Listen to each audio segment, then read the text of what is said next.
Okay. So I'd like to call to order this meeting Tuesday, August 8th, 2023 of the Human Affairs Committee. First order of business is roll call. Corbett. Here. Stewart. Nelson. Anderson. I have a dear friend, Stuart Nelson. I'm sorry. So at least that must mean I like you. Stuart Anderson. Tyler Bowden. Here. I'm here. Lisa E. Dunn, Rosemary Salas. Here. Dick Veal. Here. And Jill Schechter texted me that she's on her way.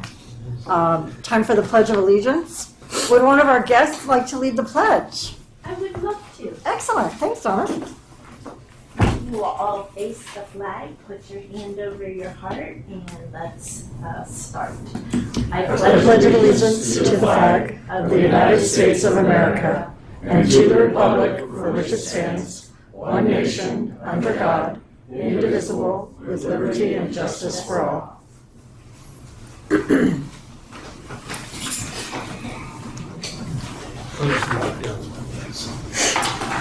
So, next order of business is to approve the minutes from the July 25th, 2023 adjourned meeting of the Human Affairs Committee. Do I have a motion? I move that we approve the minutes. Thank you. Second by Tyler Bowden. Thank you, gentlemen. And now we get to move to the fun part. We have a special presentation today from Chris Olson of Jewish Family Services. And Chris will undoubtedly tell us a little bit about himself. The presentation has a time of 10 minutes, and then we can have Q&A. I'd ask everybody to please hold your questions till Chris finishes his presentation so that we don't interrupt his train of thought, and we'll go from there. Chris, welcome. Hi, thank you so much for having me. Good to see everyone. Thank you to city staff for helping prepare this and to Stuart for the invitation. My name is Chris Olson. I'm Chief of Staff at Jewish Family Services San Diego. We're a large human services nonprofit organization with services throughout San Diego County and a little bit in Orange County as well. We manage a Holocaust survivor program in Orange County, so we do have a footprint in your community as well. We've been a member of the San Diego Human Services community since 1918. We're an organization that's over a century old, and I'm pleased to give some information about our safe parking program, which we've operated since 2018. It's a great model of a public-private partnership, and I'll explain a little bit about how that works. We're the nonprofit human services provider, and we work with municipalities here to partner for available locations and funding to support a safe parking program for people experiencing homelessness. And my role as Chief of Staff for JFS is primarily concerned with government relations for the agency. So I'm happy to represent our organization with multiple cities, our county and state and federal government, whom we operate several partnerships with. So I'm going to switch to sharing my screen. We tested it in advance and we'll hope that it works again.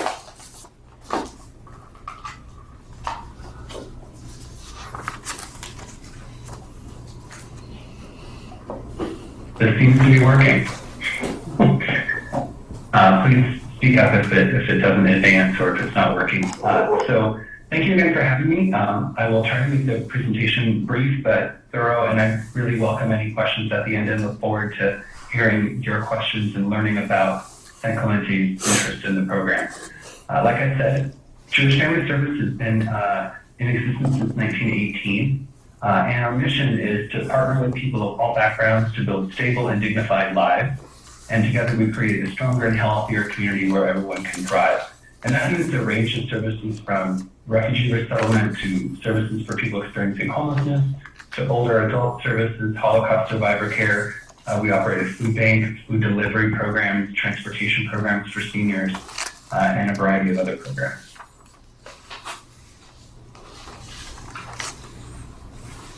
Now I will try. There we go. So the Safe Parking Program is an early intervention program. It's kind of hard to put into a specific category in terms of homelessness services. It's not a shelter because we don't have four walls and a roof. It's not necessarily a prevention program because we do serve folks who are already experiencing homelessness. But what it is an early intervention.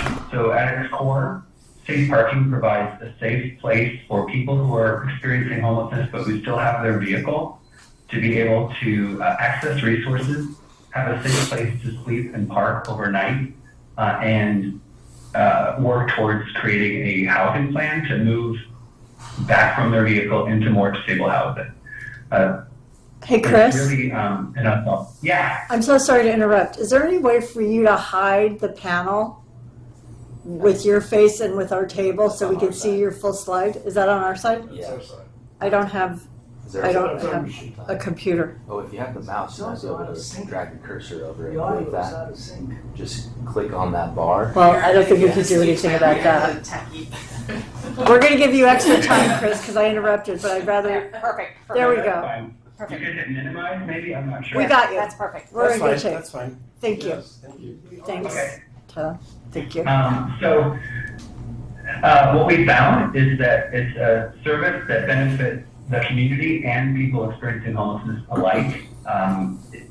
It originated in 2017 and then was formalized in 2018 in the city of San Diego in order to, one, improve quality of life issues in the community where there's not always a good match of people living out of their vehicles in residential neighborhoods, near parks, etc. Not really the best for people in their vehicles in terms of accessing services, and also not always the best for communities where that creates some conflict. And also, it's a really effective homelessness service in the sense that it's able to reach people early on in the experience of homelessness. Over 70% of our clients in the program are experiencing homelessness for the first time. So they have just recently become homeless largely to some kind of economic crisis or circumstance, and they've lost their housing, but still have their vehicle. And because they still have their vehicle, most are still able to retain their employment or their educational status if they're students.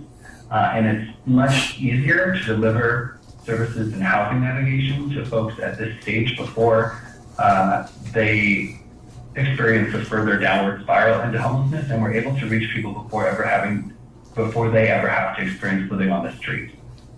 So it's really intervening at a crucial time to stabilize families and individuals. And it's really a comprehensive and customized program that meets folks' needs that is low barrier. The only requirements for participation in the program are experiencing homelessness, having an operational vehicle, and also clearing a search through the sex offender registry. That's the only background item that would disqualify somebody from participating. So when folks enter the program or enroll in the program, there's a variety of services made available, and they're always put with the safe parking guest or participant at the center. So we offer nutrition assistance and food, and we're able to do that because we're an organization who already has nutrition programs and a food bank. We're also able to provide hot meals, not every night, but most nights of the week through partnerships with restaurants in the community and volunteer groups. We're able to provide, through our case managers, benefit screening and assistance in signing up for benefits that people are eligible for, like Medi-Cal, food stamps, general assistance. We're able to partner to bring medical care on site. We have limited showers available and are in the process of constructing permanent showers at one of our locations. And most importantly, we offer assistance in looking for housing and creating a budget to make sure that the housing folks are able to move on to after exiting the program is sustainable and won't result in recidivism and someone returning back to the program because the housing wasn't affordable in the long term. And you know, this is all customizable. Like, for example, we have job search assistance listed here. That's only used by a portion of the participants because some people actually already have employment and are just looking to stabilize their household budget. Some folks have lost employment, and we assist in trying to regain employment in that situation. In the materials that I sent over, there's, of course, these slides, and there's also a link in these slides to a research study that was done on our program by UC San Diego. I also included the link to that in an email to city staff when I sent this presentation. So hopefully, if you're interested, you can access that by contacting the staff in the room. It's also available on our website, jfssd.org, on the Safe Parking page. It's really a great partnership that we've had with UC San Diego's Department of Urban Studies and Planning for the past several years. They released a 2-year research report in 2021. It was actually released like in January of 2022, I believe. And they're now about to release their 3rd year research update. And they were able to do kind of a study of the program participants and a lot of personal histories and interviews to kind of analyze the results of the program and answer the question, is the Safe Parking program effective in addressing homelessness? And we're really pleased that they found that we are an effective intervention for providing safety and security in the short term and for providing positive outcomes in the long term. We have a positive exit rate ranging between approximately 30 to 50%, depending on the location, for people that are exiting the program to a positive circumstance. So that includes exiting to permanent housing. It could include being reunited with family and finding housing that way. It could also include exiting to a shelter, which, although it's not the best solution, is preferable to living in a vehicle and is on the positive path towards finding stable permanent housing. We also learned a bit about the client base that we serve and some of the unique factors that make Safe Parking a little bit different than traditional shelter services. Like I said at the top, our participants, 70% of them are experiencing homelessness for the first time, and for most, it's extremely recent. For example, they may have been evicted just the week prior. In terms of demographics, nearly half of our participants are older than age 50, and a quarter of them are older than age 60. 20% or so are families with children, and we have about 14% of families with a member of their household that's under the age of 20. And we've found also that due to a variety of challenges, families with children actually are probably the demographic that we're able to get back into housing the quickest because of a variety of available resources from HUD vouchers and state programs. And older adults tend to be the folks who stay in the program the longest and who have the most difficulty accessing stable housing, primarily because with the younger population, we're able to work on income supplementation, meaning getting an additional job or a better paying job. And for many of our older adults, they're not able to return to the workforce due to physical constraints, so their income is limited to Social Security, and therefore it becomes a bit of a waiting game, just waiting for Section 8 type housing to become available. So it's definitely, our experience seems to support the widespread common knowledge that affordable units are in short supply in the Southern California or just California in general region.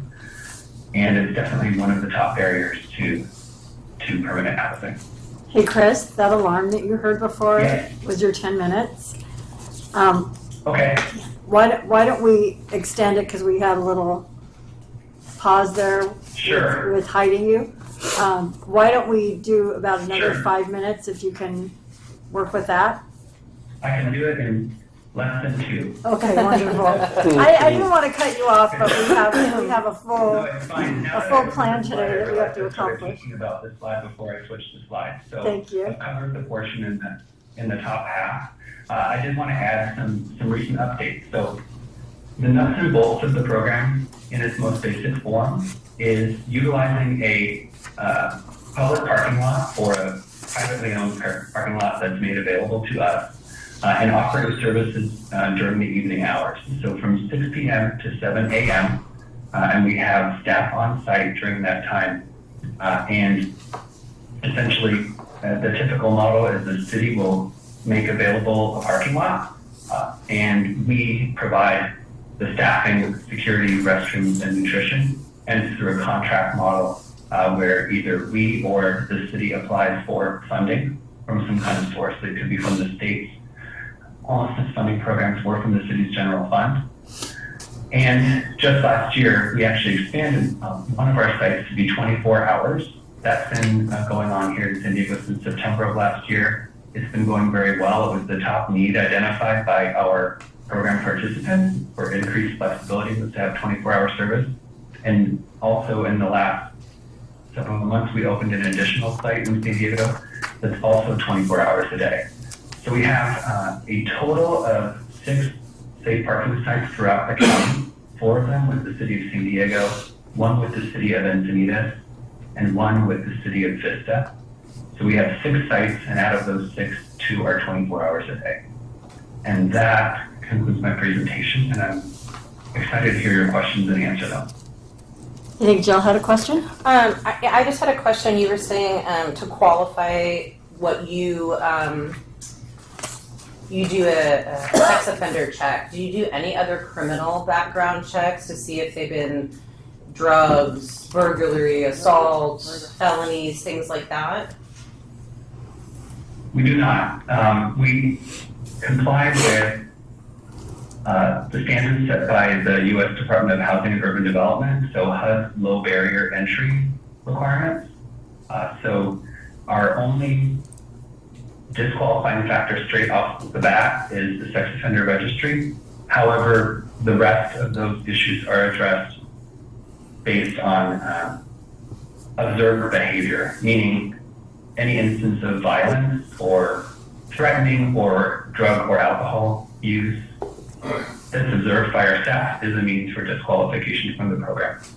But it's not a barrier to enrolling in the program, if that makes sense. It does, thank you. I just wanted to make sure just when they get there, because, you know, some of the issues we've had here, and we're seeing, you know, we have posts on social media of these arrests, is that some of them had some pretty violent things in their past. Not that somebody can't turn around and change and make a change. I just want to make sure that if those things happen, that you have an exit strategy for those people. We do, we certainly do. And I would say that state parking is unique compared to other outreach or shelters programs because of the kind of unique population that we serve, meaning folks that just fallen into the experience of homelessness typically, and we have a large portion for older adults or families with children. The mental health and substance abuse prevalence is significantly lower than you'd find in a shelter setting. And I'll also add that the requirement to have an operational vehicle kind of by necessity ends up weeding out certain drug and alcohol behaviors because people are required to be able to drive on their own power to the lot each evening at 6 p.m. and exit under their own cognizance in the morning.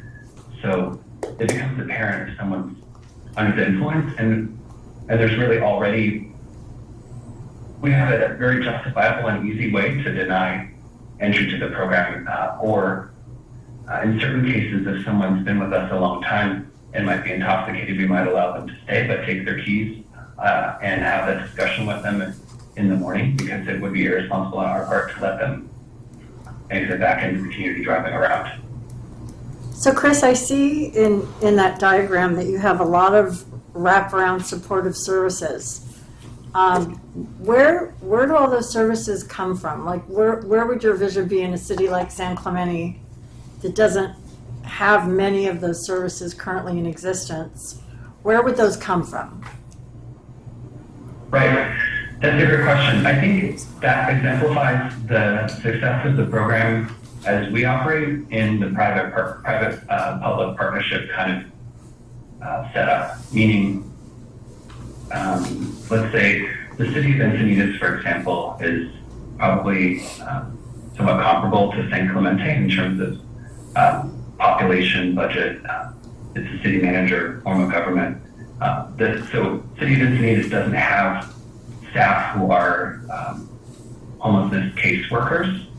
But they do have real estate. So the city has a parking lot at their civic and senior center that is used during the day, but goes unused in the evening. They identified that site as a place where the unused parking could be maximized and made available. So they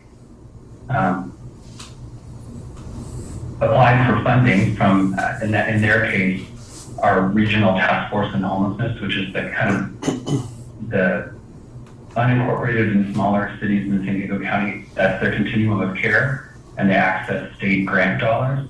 So the city was awarded state grant dollars, and they had the real estate, and then they issued an RFP to service providers in the community that then proposed service proposals, and Jewish Family Service was selected. So then we enter into an agreement with the city. We basically have a use agreement for the parking lot. We pay the city $1 a year to have access for that lease. And then the regional task force state grant dollars are passed through the JFS, and that's how we fund our services. And we hire the staff, and we manage the security contract, the restroom contract, our team of case managers, et cetera. And we supplement that with private philanthropy. So I have a sample budget for the city of Vista, because that's the most recent program we've added. The overall budget for that program, which is the 12-hour overnight program, is $561,000. The city is funding that with $425,000 of its own general fund dollars, and Jewish Family Service supplements that with $140,000 of our private philanthropy. So in essence, when we responded to their RFP, we knew that our costs would probably exceed their available funding, but as part of our mission as a nonprofit, we agreed to enter that service contract knowing and making a commitment to the city that we would fundraise for the remainder. Chris, I think I heard Lisa's question. I'm Stuart Anderson, by the way. I heard Lisa's question, and I think her question was there are many other wraparound services that are being provided there, like mental health services, searching for places to stay, homes to stay in, benefits search. Who provides that? Right. I should have been more clear. Yes, that's us. So I use that public-private partnership example to illustrate that most city governments don't have that kind of staff on hand. So it's an ideal situation for them to go out to bid to nonprofit human services providers in their community who do have that expertise.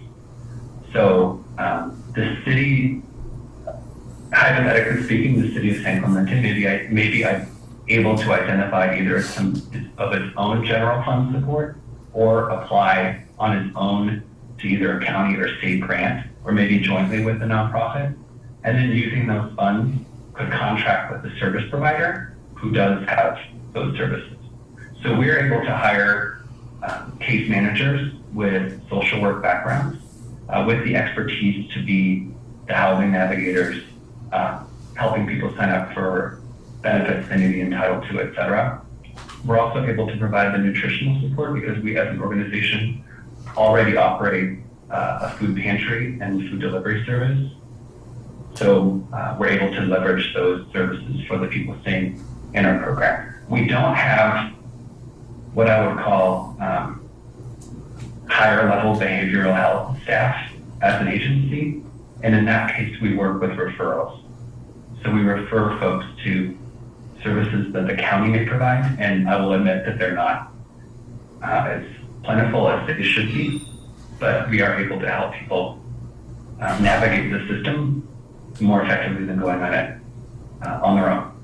So you would anticipate that here in San Clemente, you would be able to, over time, solicit bids for those services and be able to find grants to cover the cost of those. That's a big question. Not knowing the political landscape of San Clemente, it's difficult to say with certainty. I will say, in terms of finding a nonprofit partner, I I am not in a position to answer that because I'm not really familiar with the landscape of service providers in the San Clemente area. But I would imagine that perhaps an existing homelessness services provider would be interested in bidding. And in terms of funding, I will say initially we were funded primarily through a program called HAP. It's HHAP, Homeless Housing and Prevention Program, which is a state program from the state of California. It is highly competitive, and I want to stress that it's renewed each year on a one-time basis. So it's possible, but what we've observed over the past year are both the city of Vista and the city of San Diego making increased commitments from their own general fund dollars for the program. If that makes sense. So I think the three things that need to happen for a community like San Clemente to explore opening a safe parking program, if there was interest, are to identify some kind of funding source, which could be general fund or a grant. Number two, finding a piece of real estate that would be available. And number three, issuing an RFP for services so that a nonprofit with the staff and expertise could manage the program. So Chris, I have another question for you. Because it would grow. Oh, I'm Sorry. sorry. Lisa? Is it? I don't Oh. think I was just going to add that it also exposes your city to significantly less risk than hiring a team of new classifications that, as city staff versus contracting. So for the lots that aren't open 24 hours a day, where do people go once the lot closes in the morning? That's a great question. We work really closely with the program participants to make it clear that there's an expectation of no loitering around the facility during non-operational hours. And we've had success with that because I think our program participants understand the mutual benefit in terms of making the community happy with the program, and that community happiness being what allows the program to continue on. Meaning it's clear that if we were to receive community complaints about loitering, for example, that it would jeopardize the future success of the program. So I think there really is a sense of a shared commitment to making the program succeed. So I would estimate around 50% of our participants are working full-time. The problem is they may be working full-time at one or two minimum wage jobs, which are still not sufficient to afford median rent in our neighborhood. So if they're working, they're going to work when the program closes in the morning. Another portion of the participants is going to school, so that's where they go during the day. And for the other half that don't have employment or school, I would say that they go to locations that we're probably all fairly familiar with, where we may encounter people experiencing homelessness, parks, libraries, places with air conditioning and running water. We work with, we have partnerships with the YMCA of San Diego County to offer free or extremely reduced memberships to folks so they can utilize shower and changing facilities during the day. And other than that, it's really folks have their own self-determination, I would say, to go wherever they'd like during the day. We don't necessarily track folks. Do you require the cars to all be current registration and insurance? We don't require that for initial entry into the program. We do work with folks when they've entered the program to get those issues resolved. So part of our range of services is client financial assistance. That's generally paid for through the portion that we fund through private philanthropy. And essentially how it works is in someone's first day or evening in the program, they'll meet with a case manager, and they're going to work together to identify a list of all of the barriers that person is experiencing on the way to finding housing. And those barriers very often include, I need a job that pays more, I need to create more income. It could also include, I have parking fines, insurance bills, and a registration that's out of date. So we will use financial assistance where we can to get those things handled. I'll say it's a little bit nuanced with registration and insurance. It's really just a matter of cash, and that's where we work through financial assistance to help folks have the budget to be able to pay registration and get current insurance. With parking tickets or even certain moving violations, we have partnerships with the district attorney's office and the city attorney's office, and we're able to coordinate events that take place throughout the county through a program called Homeless Court, where kind of administrative judges will rove around the county and have hearings, and we're able to generally get those fines and administrative fees and late fees waived. So that's an example of a successful partnership with the DA's office and the city attorney's office. Things like insurance bills, though, we're not able to get waived, so we generally handle that with financial assistance. How do you handle RVs? Excellent question, and I left that out. Out of the 6 sites that we operate, only one allows RVs, and that is in the Mission Valley neighborhood of San Diego, and those conditions are set by the city council. So it's kind of an interesting perspective just overall in terms of the program scope. We're the contracted operator, but we really serve at the pleasure of the city, who has issued its RFP and proposed a contract for service. So it's the policymakers, the elected city council in each of the cities, that decide, here's the location we want. We would like this place to be 12 hours. We want this place to be 24 hours. We would like to limit it to cars only, or we would like to open this to RVs. Those are policy decisions made by the governing entity, and those are laid out, and we follow those procedures, if that makes sense. So, So it's really, and sometimes I even get and ask those questions in city council hearings by members of the public during public comment. They'll ask, why does JFS allow X or prohibit Y? And ultimately the answer is really the governing body who sets those rules, and we execute the contract. That makes sense. So it can be customizable. one of our citizens, George, has a question. Chris? Hi, Chris. George Gregory. You were saying you have these parking lots staffed and stuff. You gave us some idea of what it costs to have that staffing, but not a good solid number. I'm wondering how you also handle the insurance, and what's your vehicle count and your human count in these lots, or some kind of average? Yeah, sure. I'm looking at something for insurance, sorry. Give me 1 second, please.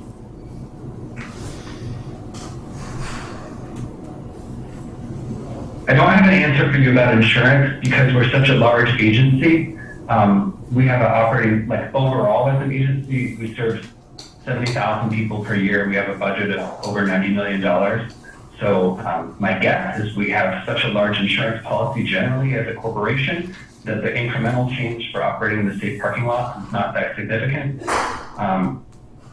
In terms of the size of the lot, that's another area where it's really the municipality who decides. So there's a range. In Encinitas and in Vista, those lots are our smallest at 25 spaces per lot.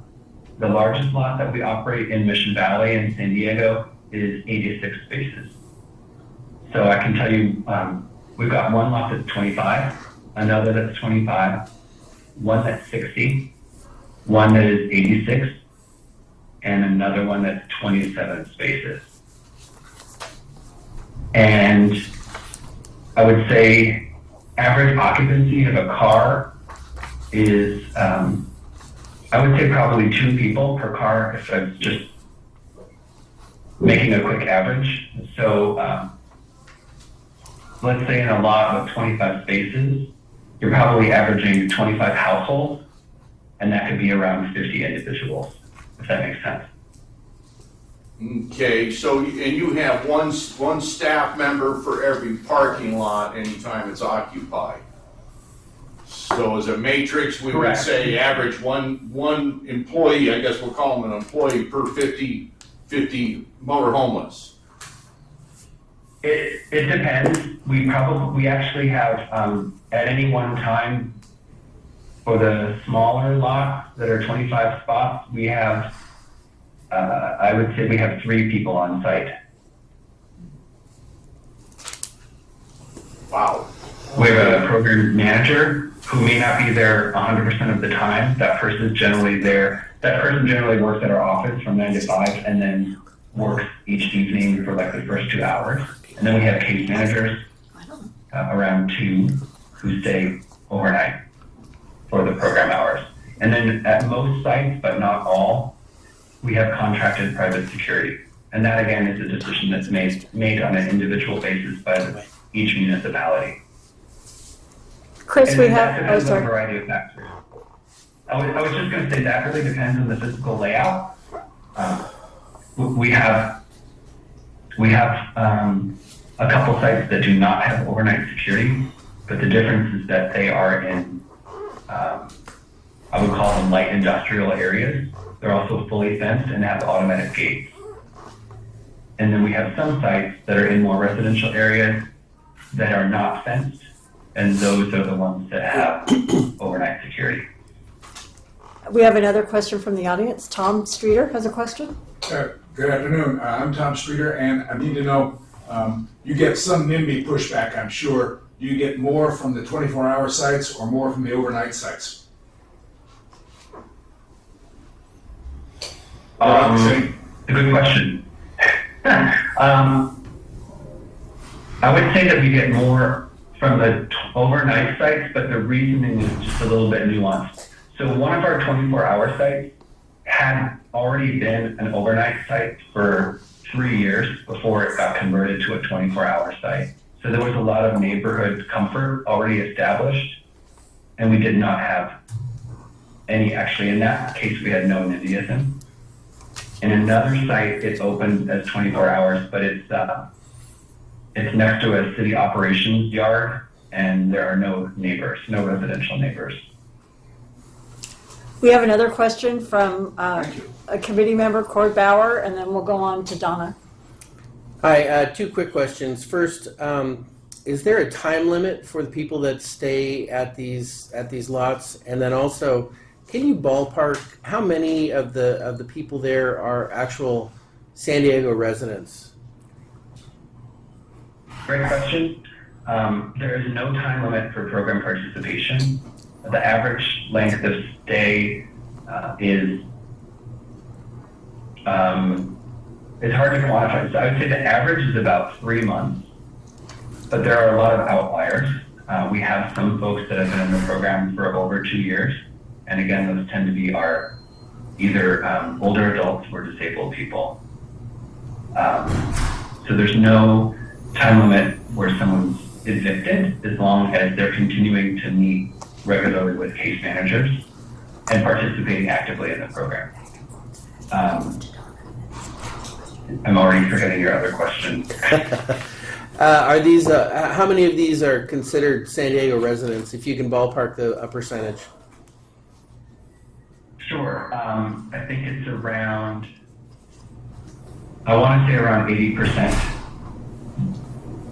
We do collect that information because we participate in the county's HMIS system, Homeless Management Information System, as part of the continuum of care for the region. So we ask those questions and we collect that data.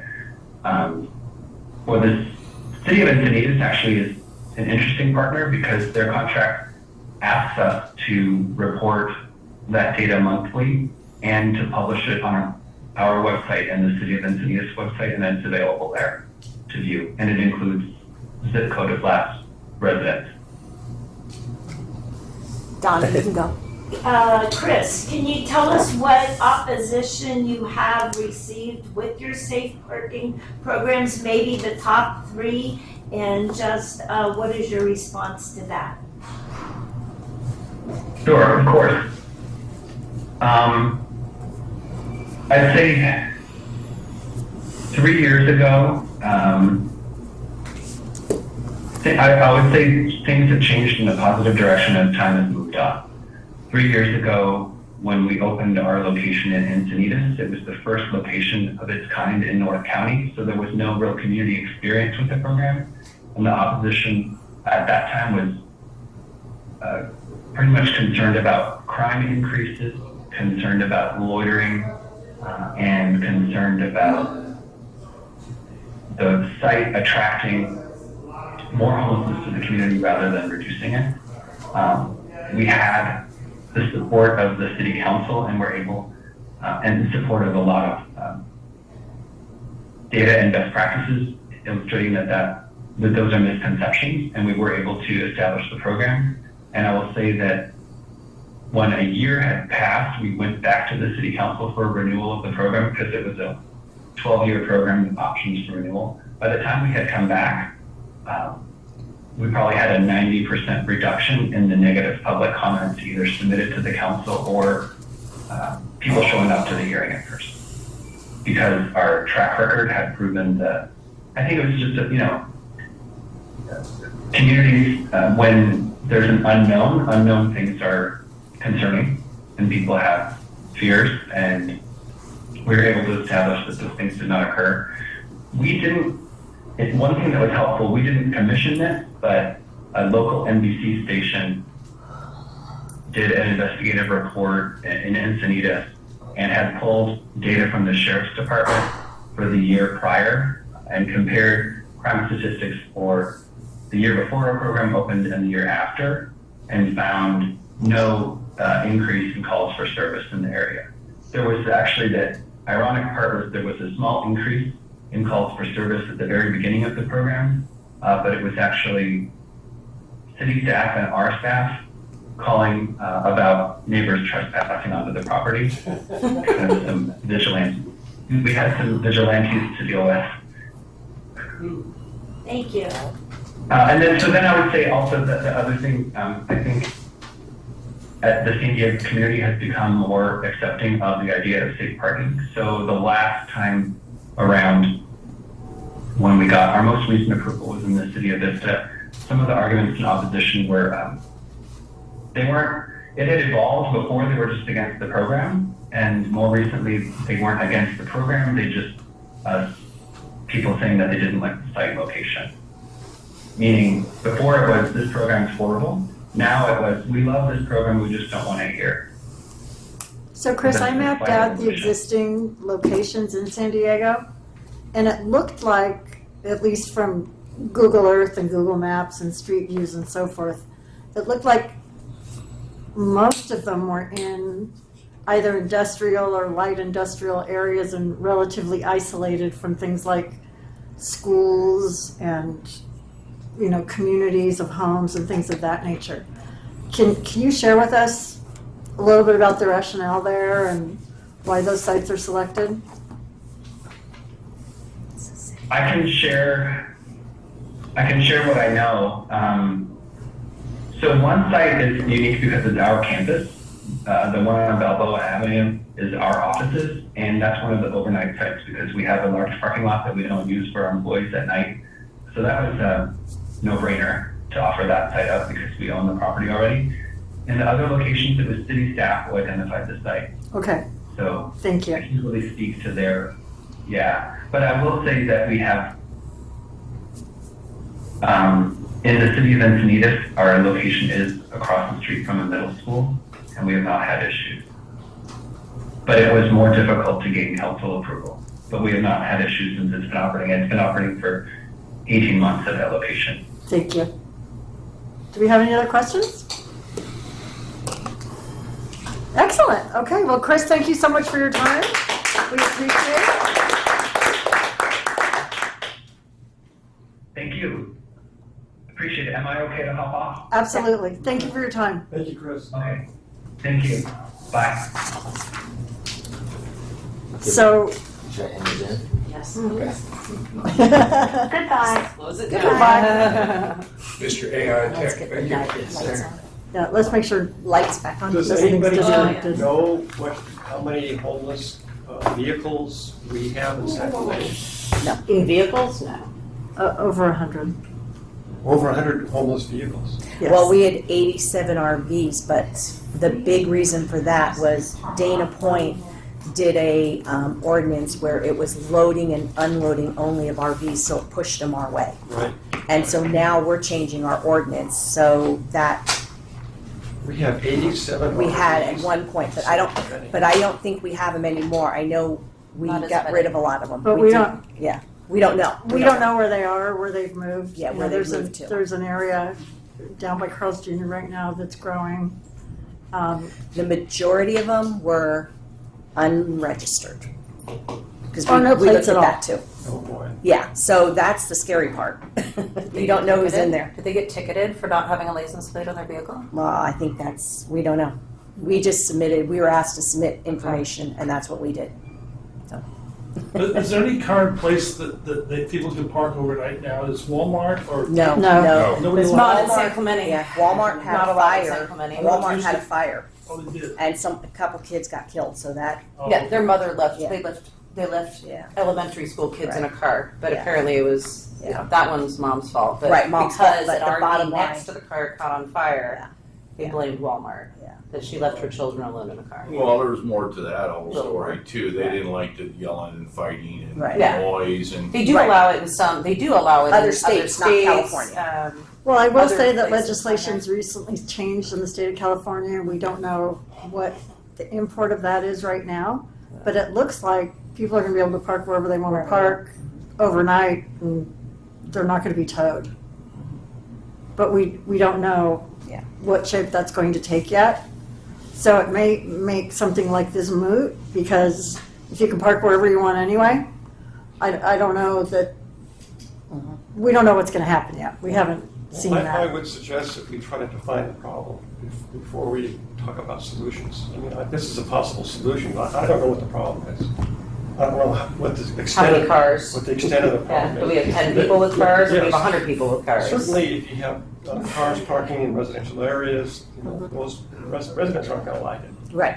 The problem is California has over half of the homeless population of the The country, nation. yeah. That's the problem. Yeah. Um, Biggest we're, problem. we're being saddled with the problems of the nation. Well, and right now, Los Angeles, they're kicking out all their RVs, and so San Diego. Yeah. So we don't know where they're gonna go and what the need will be, because we don't know But that what the means numbers that are and Orange how County it's gonna has to do change. it, and Riverside has to do Right. it, and every, We have to do the same thing, yeah. Well, I wasn't even gonna address the RVs, I was just gonna address the regular sedan. I feel we have way more RVs than cars. When we drove around, Yeah. I would say it was at least 10-1 Yeah, RVs, RVs versus a cars. car. We saw very few cars. Very few cars. I mean, you can kind of tell. RVs, Sprinter vans, vans, Yeah. very few just I've cars. seen Down both. at the south end at Calafia, it's Sprinter van surfers. I think they come and go. They park there, they camp overnight, you can see them. Surfboards all over, and then they leave. Right, those are tourists. Yeah, they're tourists, yeah, that don't want to pay for a campsite. Yeah. Well, they're homeless too, because Yeah. my daughter did 2 stints for the what is it, surf camp, Yeah, and you'd go down there and there'd be people rearranging their vehicles, Right. pulling out Yeah. tons of stuff so they could find a little place for them to, right. Can we? What about I'm blanking on her name. I'm sorry. The homeless outreach person. Carly? Carly. Thank you. Would she possibly have? Would they have more of that data? Like how many of these people have automobiles? How many? I of don't these think people are anybody's on foot? officially captured that Yeah. data.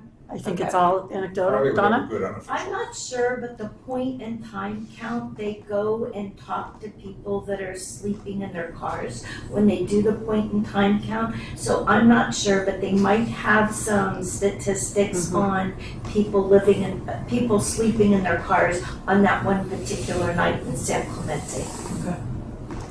On my street, it's mostly vans. Yeah, it's vans. It's not RVs and it's not sedans. Yeah, it's vans. Vans. It's the vans. So And they wouldn't a come and van go, right? count as a car? Wouldn't a van be able to park at a parking spot? Yeah. Would you Yeah. count that as a car or like an RV? Sure. Car. I mean, look at this neighborhood here, light industrial, 50 feet from the sheriff's station. Talk about security. This is ideal. Just hit up Sparky at Rainbow Sandals and see if he'll let us. He won't, trust me. He might. No. Problem, the kidding. problem is the It's really liability. interesting. The liability. In back the golf course along the 8th fairway, you know that the Yeah. back there, back of Molly Balloons. Mhm, yeah. There used to be always campers back They got there. rid of them. And they got rid of them. They got rid And I get on there 2 or 3 times a week over the golf course. Yeah. I get on that alley and there's nobody there anymore. Right. It's really interesting. They monitor that. Right. Well, there's the one I don't know spot where they're going. but they're that not there. backs to the car repair place, and that's his space. And so there's like that backs There are to cars it. there. And he let people park with their RVs there, and he let people park and spend the night there. But on that side, the part that lines the golf course, yeah, they got rid of all of that. But he still does let people sleep That there. is pretty. Yes. I never seen- Okay, I so think so because I see them there. I'd be surprised. Well, then maybe he I doesn't got on know. at Right? I don't think he knows. 6:30 in the Yeah. morning, there's nothing there. Not on his side that backs No, to no. his. All right. Well, maybe it's changed in the last couple weeks, but You they said was you- there. I'm sorry. It's okay. Finish. Do you think it'd be reasonable to form a subcommittee to research the need for? So you're just parking? reading my mind. I want to address George's question first, and then I want to talk about what you were saying. You're picking up what I was going to put down. George? Well, car care, insurance, and registration are very expensive, and they're getting more expensive every day. Newsom trying to make us all homeless. I don't know if anybody Yeah. notices that. But, you know, being somebody who has lived in their van and an RV, and, you know, I've worked my way out of that, but it's easy to fall out of that too and wind up homeless on the streets without the security of your car or your RV. So I really like this program because that means these people have something going for them and stuff like that, and they're struggling to get out of that problem. They don't want to go all the way into the dirt or the bushes or whatever you want to call it. So I don't think we can assume that. I think it's just, let's just limit it. We don't know all about these people. We know the profile that Chris gave us. but we know it's But- expensive to keep your car. But there are a lot of people, if you drive around town at 10 o'clock at night or 11 o'clock at night, like some of us have done on multiple occasions, you'll see a very wide array. So you'll see people that are enjoying the van life. You'll see people that are on surf safaris. You'll see people that are on vacation. You'll see people that look like they're in need. So there's a very wide array. What I'm trying to explain is part of it, though, is you have to hide. If you don't have your registration and stuff, the last thing you want to be is operating on the streets. Not where you get anymore. pulled over Not and anymore, lose your George. vehicle. People don't hide. They Not, don't. not anymore. They don't. 80% of what we saw, people didn't have tags or the registration wasn't Completely current. didn't even have a tag. And they were there the next month and the next month. Did you send them to ticket my daughter's car in front of my house? Absolutely not. She sold her car and took the tags off, and while it was moving, they came and ticketed Oh, in good Forster Highland That in front blows of my the mind. house. And I'm like, wait a minute. You ticketed this car parked in front of my Because house? she has money to pay it. That's why I was So- asking, did so- they ticket them? The sheriffs have fewer and fewer tools with which to, coerce people to do something, and with this new law, you can get 5, 6, 7, 8, 20 tickets, and they're still not going to tow your car, and that's the new law that's come down. Oh, So you call it your domicile now. So okay. yeah, if you're not, So the sheriffs can, this is straight from Captain Christian and from our homeless officer. We sit on a homeless round table. Donna sits on it. I think Tom's been there before with Victor Cabral and Mark Enmeyer. And we've been told expressly by OCSD that if someone's occupying a vehicle, they consider that their home and they won't enforce. They do not molest them. They don't disturb them. And that, so therein, it's a challenge. Like, where do people use the toilets? Where do they dispose of wastewater? How do they cook food? Where do they dispose of garbage? There's a myriad, where do they do laundry? There's a myriad of issues around that. But before we keep talking about this, I'd like to Stuart's point, add this, I'd like to move on into our work plan for 23-24 and see if there's an appetite to add this, doing a deeper dig on this with a subgroup as part of the work plan. And again, our charge today was to come back for the committee members with 3 to 5 priorities that we have that we would like to see implemented into the work plan for our coming term. So one of those items, and I think we're going to need to force rank them. I think we're going to have to hear everybody out. And then I suggest we force rank them. And then we each have to vote on whether or not those items will be added to the work plan. And one of those items, to your point, Stuart, is the safe parking project. Fair enough? Okay. So without any further ado, let's move on to the 2023-24 FY 2023-2024 work plan. And if we take a look, did anybody have any other comments before we move on? Okay. So, the first, I suggest we go through the projects that are on last year's. Let's talk them through. I think there were some suggestions regarding some different iterations and adjustments. So let's go through that, and then let's go through and add some of the new items that people have surfaced, and then we'll talk about, I'll make a master list of all of them. We'll vote around the table. I'll tell everyone how many projects have received a majority of the vote, and then we may need to call through it one more time with another go around to say, okay, what can we do exceptionally? Let's pick 5 things, because we may have 20 for all I know. We may have 20 fantastic ideas. Okay, so the first is the Town Hall and Community Resource Fair. And I believe the last time we got together, some of us were in favor of doing it again this year. Next year. Oh, you mean again this year? We already had one this year. So you're saying doing it again this year? Well, suggestion from a couple people on City Council was do one in the fall and then do one in the spring of next year. And that's open for discussion as well. I'm in favor of that based on the fact that winter's coming.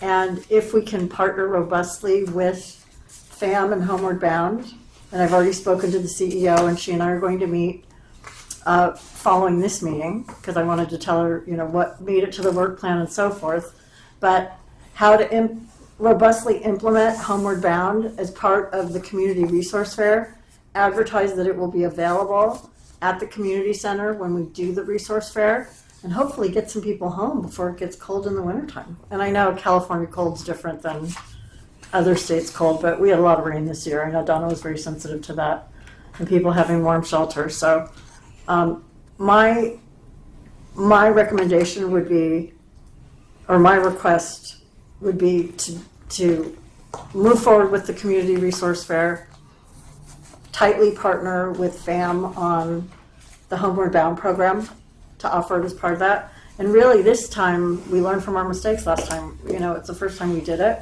And we brought it back after 2.5 years. It was on a hiatus during COVID, and I didn't know anything about advertising it. So this year I want to move forward with it and request from City Council money, a budget, to actually advertise, do a banner across Del Mar, do a banner across El Camino Real, posters in shopkeepers' windows and places where people that would be interested in services frequent, and San Clemente Magazine. Who's your target market? Our target market is anybody in the city who needs services. So whether it's abused women, whether it's people facing homelessness, whether it's Boys and Girls Club. special needs people, Boys and Girls Club, Addiction, mental health. teenagers. For example, fabulous program, the Noble Paths Foundation was there last year, and they do some great things for teens. So Social clubs. any resources that exist, the whole rainbow of resources that exist in the city of San Clemente that people don't know about. that they may be interested in? Last meeting, you had wondered if perhaps you wanted to combine that with a homelessness forum. And I'm bringing that up because the Homeless Collaborative that I'm also a member of, that's just citizens in San Clemente, they wanted to do a forum. And they have already been talking with United Way about hosting a homelessness 101 that they put on. Has anybody here done that? Yeah, it's actually a very good program. Housing first. That's part of it. That's the main thing, housing first. Homelessness 101, and they could actually do that, like in November. And I was looking for a venue that they could use for that homelessness 101. They would tailor it so that it would incorporate things that are unique to San Clemente. United Way puts it on. United Way puts it on. Yeah. Why do we think that this wasn't so Can I well just finish attended? Can I just finish my point? Oh, I'm first? sorry. Thank you. And I looked to see what venues are available, and the auditorium is available on November 3 and 10. So I mean, those are 2 days that we Are you talking about the community center? Community Center Auditorium. Yeah, those days. Okay, so why don't, we'll add that in, and, I mean, let's discuss it now to see what shape we want it to take, if we agree that we wish to do that, if we feel like it's a need, and if I should add it to the master list.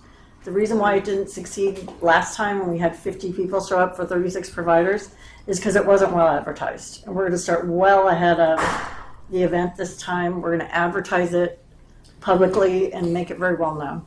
But if our target market is homeless, right? For the forum. Some of For the forum. for the forum, how are we going to get Yeah, that's them what I'm in there? saying. Like, I mean, for all of our housed residents, that's one thing, but how are we going to get this information to the unhoused residents that want to come to this? So, I mean, that's going to involve, getting that out to the areas All the that they're... businesses at North Beach, Yeah. our outreach workers can have flyers with And them give and them to hand them them. out to everybody, because between Carly and Troy, they talk to everybody every week anyway. And so if they hand that out and there's a list of resources that are going to be available at the resource fair, it's basically a personal invitation, Exactly. right? You might have- 7-Eleven, You might have Beach just Hut made an Deli. argument against yourself, though. If Carly sees everybody and she hands out a flyer and says, "This is where you get your resources," didn't you just fix it? didn't I fix I'm being what? the devil's advocate here. Didn't I fix what? Well, why go to a resource fair if you can give them a leaflet that has all the resources? All the resources are going to be present at the resource fair, so if people need those resources, they can come avail themselves. Not every They'll single be listed in person. the pamphlet, or the, Yes. Yeah, no, just- Not everybody letting them know needs, they can- it's not gonna You tell come them and how get to it, get the apply for information. food stamp, I don't know. all the intake centers like FAM or Right. whatever. If you need Get it to the food, they'll people. be there. If you need medical flyers. insurance, they'll be there. If you're looking for housing, they'll be there. If you're looking for mental health services, they'll be there. I'm not trying to shoot this down. I'm trying to. It's lit card, it's an I think app, you it's get- it's a flyer listing the services that will be Yeah. available. And then they come and visit the table of those service providers at the resource fair to learn more about it. And to see whether they can roll and whether they can avail themselves of some assistance from whatever the services are. I think Cord makes a good point about who our audience is, who we're trying to target here. Because I think if it's Homeless 101, which I've been to, it's not really targeted at people that are experiencing homelessness. It's about concerned citizens, which I think is a valid target audience for us to put an event together for, and maybe even more valuable than having a resource fair because, like Cord suggests, we have people out there offering resources to people that are experiencing homelessness all the time, right? So, But do you know how many people need resources that don't go to FAM for food, so they don't even know about all the other resources? but the question really is, would they come to a resource fair if they're not going to FAM? You know? Well, we had a number of people come last time that were looking for help. If they're too embarrassed, perhaps, to go to FAM, or they think We they're had off. 5. We had 5.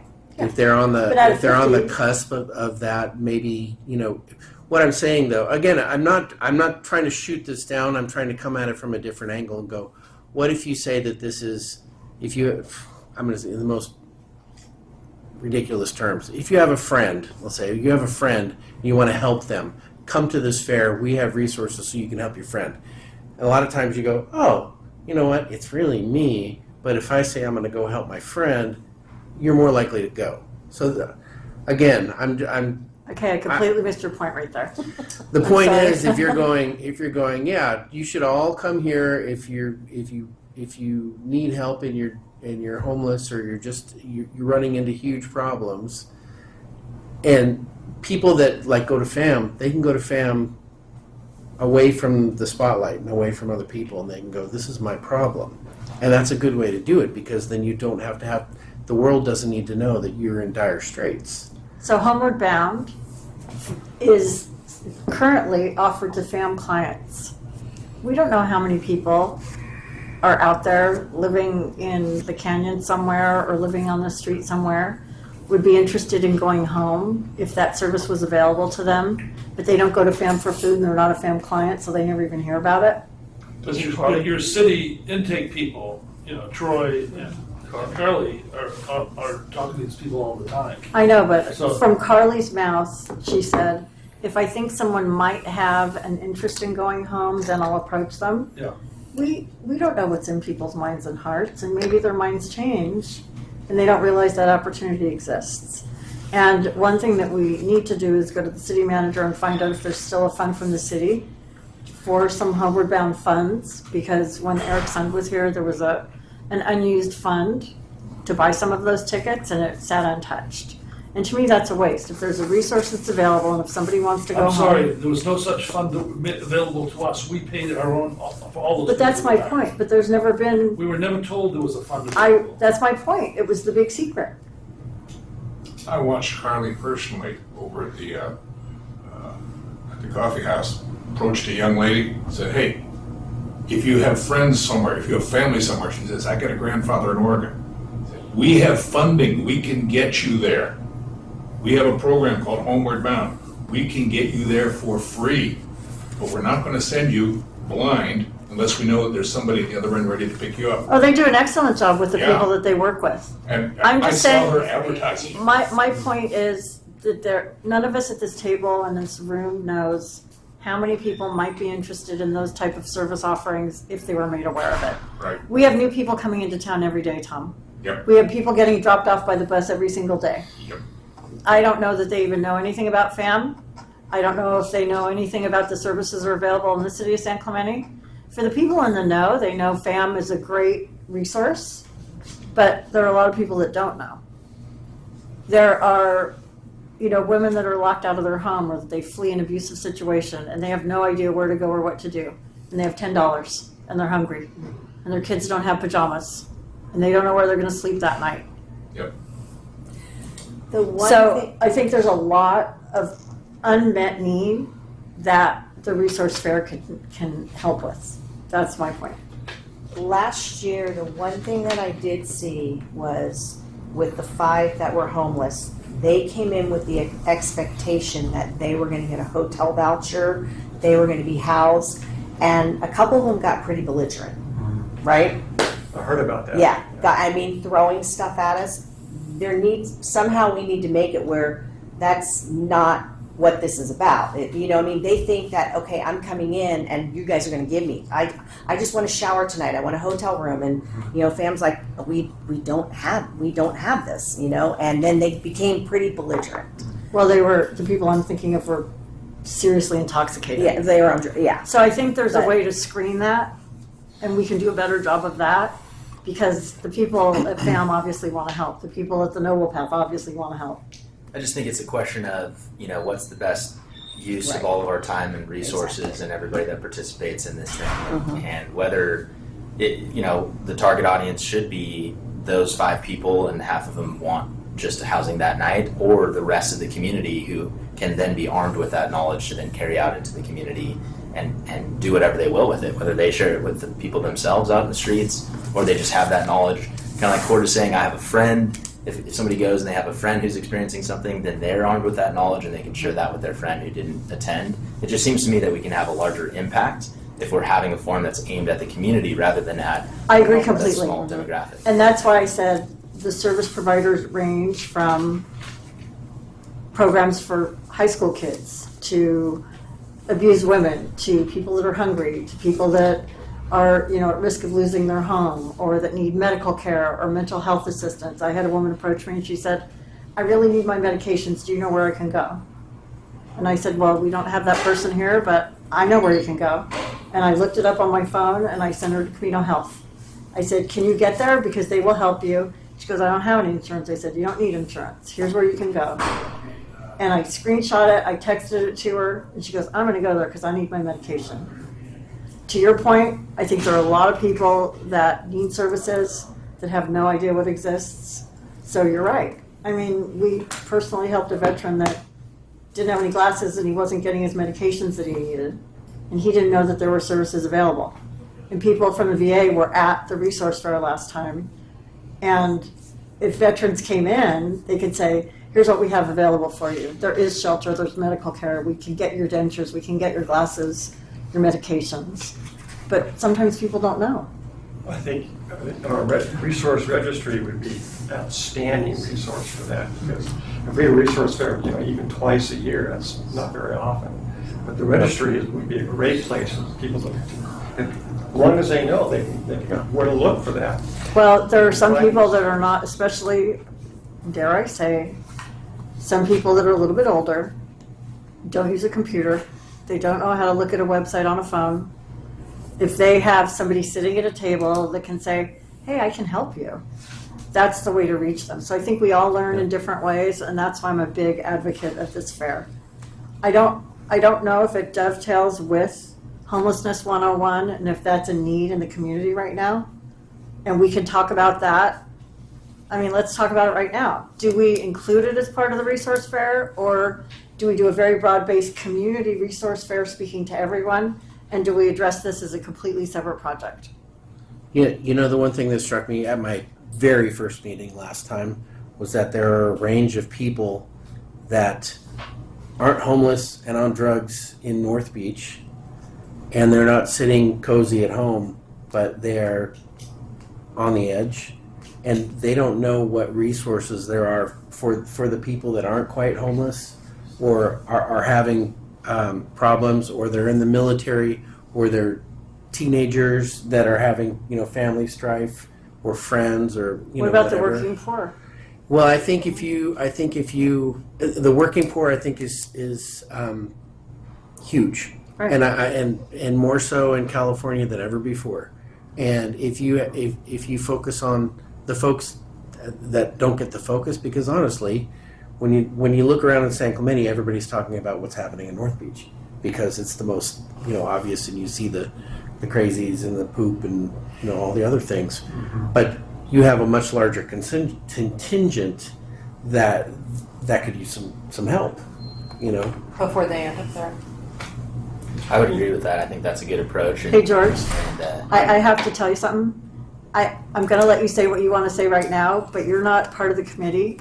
So technically, you're supposed to wait for public comments to say your piece. Okay. Yeah, I'll just wait. because we need to get the discussion of the people that are voting on our items. I don't mean to close you down. Yeah, I mean, if I was being a hard nose, I'd say you're not allowed to sit at the table, and I would never do that. So if you don't mind, make a note, and you're more than welcome to speak your mind when we get to public comments, because I'm sure Donna and our other guests may have some things that they'd like to say as well. So I need to use the paintbrush equitably for everybody that's here. Thank you. Okay, so just one quick comment on that. Yes, sir. I was just going to follow on Cord's point. And I agree that kind of on the verge of becoming homeless is an important demographic to target. I think Homelessness 101 is one that's aimed at community members, and it really just makes like an economic case for permanent supportive housing. So whether that's our goal or not, I'm not sure, but it wouldn't be that. It wouldn't be necessarily wide-ranging, like these are all the resources available. It's more going through kind of a narrative to establish value in having permanent supportive housing. So I agree. It's two separate issues. thank you. I just underlined I that. wouldn't tag them all together. I'd like, Yeah. well, we'll vote on it, but for right now, I'm going to keep them as separate issues, and then we're going to go through, we're going to hear from everyone. We'll force rank, we'll vote, we'll do our thing, okay? And then I'm just going to say the second one, and then I'm going to move on to Cord for his, and we'll go around the table that way. So updating the resource registry, the website now has been updated, and the back end has been restructured so that we can add the resources to the website, to the city website. And I think that's an extremely important project. Yes, absolutely. It wasn't possible last term because they were restructuring the whole back end and they didn't have any way to drop in all the content. But they do now, and that's important. That's a big one to me. And I think, Stuart, you like that one too, because you said it needs to all be in one place. I think it's a very important resource, absolutely. Okay, excellent. So now I'm going to stop talking, and I'm going to move over to Cord. Oh, actually, no, I'm not going to stop talking. I'm going to go through the rest of these really quickly, okay? The overall homeless strategy, best practices. Who wants to speak on that? That you were a part of it last year. I would like to make a comment about it. Please. So I looked at Encinitas, I looked at Newport Beach, Michelle Brooks looked at Dana Point, San Juan Capistrano. And I was struck by the fact that Encinitas and Newport Beach look at their web pages, and it's very impressive, the services they offer their homeless. I looked at San Clemente's homepage, webpage on homelessness, and it's actually pretty impressive too.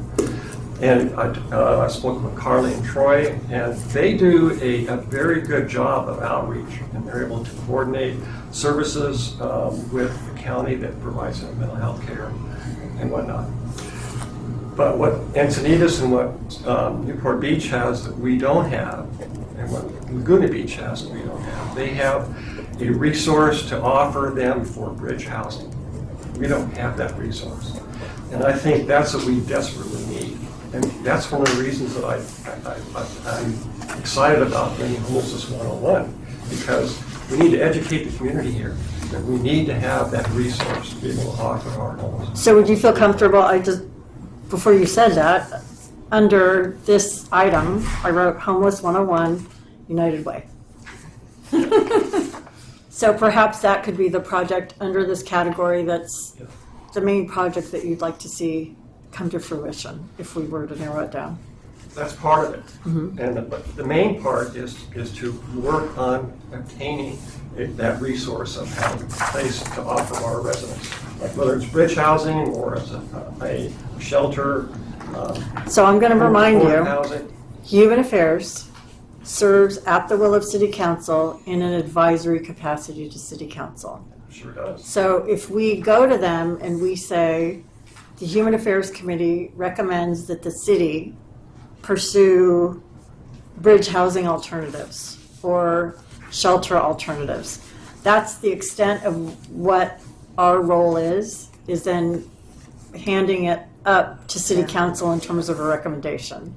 We're not going to tell them how to build the clock. We're going to say build a clock, and then we're going to let them figure it out. Well, we're also researching options for them. And so if we research options for them to consider, we could then advise them on those. Well, if they bite on the recommendation, just like they do with public safety, they'll kick it back to us and say, Human Affairs, we want you to research this, and this option and bring it back to us. Or they'll say, City Manager, we want you to go to Laguna Niguel, Dana Point, San Juan Capistrano, talk to their city manager, see what they're doing, bring it back to us. So it does go a number of different ways. Well, my suggestion would be to research options. When you're talking about bridge housing, what are you talking about? Temporary housing that people could use until they can secure permanent housing. Okay, we have 2 through FAM, right? Shelters. You know about a shelter. Well, Bridge housing could be a shelter, right? bridge housing. We have 2 shelters, Yeah. 28 beds in each. Right. That for women, women and children, and even men Right. and families. So, is that what you mean? Yeah, that's kind of what I bridge. was kind of trying to avoid the word shelter because it has such negative It does have a Right. negative connotation, yeah. it does. I just Okay, so say what about, home, a home. I know that FAM has some different apartments or homes But spread those around. in Ladera Ranch, we have 10 permanent supportive housing units and 2 in Aliso Viejo. Right. You're also master leaseholders on apartments here, right? No. No? Oh, master holders of, no, No? you don't have any apartments. Okay. Friendship shelter. No. No, Friendship Shelter is completely separate. It doesn't have anything to do with No FAM. apartments. Well, I know, but So actually, we have HUD, Human Resource, federal government Yeah. stuff. Those are permanent supportive housing units. You mean at the end of Pico? No, the end of Ladera Ranch. Oh, so nothing in San Clemente is what she was asking. Okay. Just the 2 shelters, 2 shelters, and how many people do you have in each of those? I call them homes. 28 beds in each one. 28 That's beds. 56, and right now, it's 90-something% full. So that's kind of like what the other cities have too. That's traditional housing, you call it. Yes, it is. Transitional housing. Okay, transitional housing, Yeah. yeah, for them to get into something permanent, okay. But Okay, 80% of the people that are approached by Carly and Troy say they would accept shelter someplace, but we don't have it available because the waiting list is just too long. So the mayor's already said, we're not going to build a shelter in San Clemente. Do you want to go down that path? And then Which mayor said that? Chris Duncan. I think attitudes may be changing, and that's one reason why when I had this homelessness 101, I think that the city council and the residents are recognizing that we have a need for that. And I think attitudes are changing. I think the city of San Juan, Dana Point, and San Clemente are all kind of joining together to Right. try to do something. something together. So that's I don't a do very something. good point. Right. That's a very good point I- because if we don't, it's going to be mandated from the state. Right.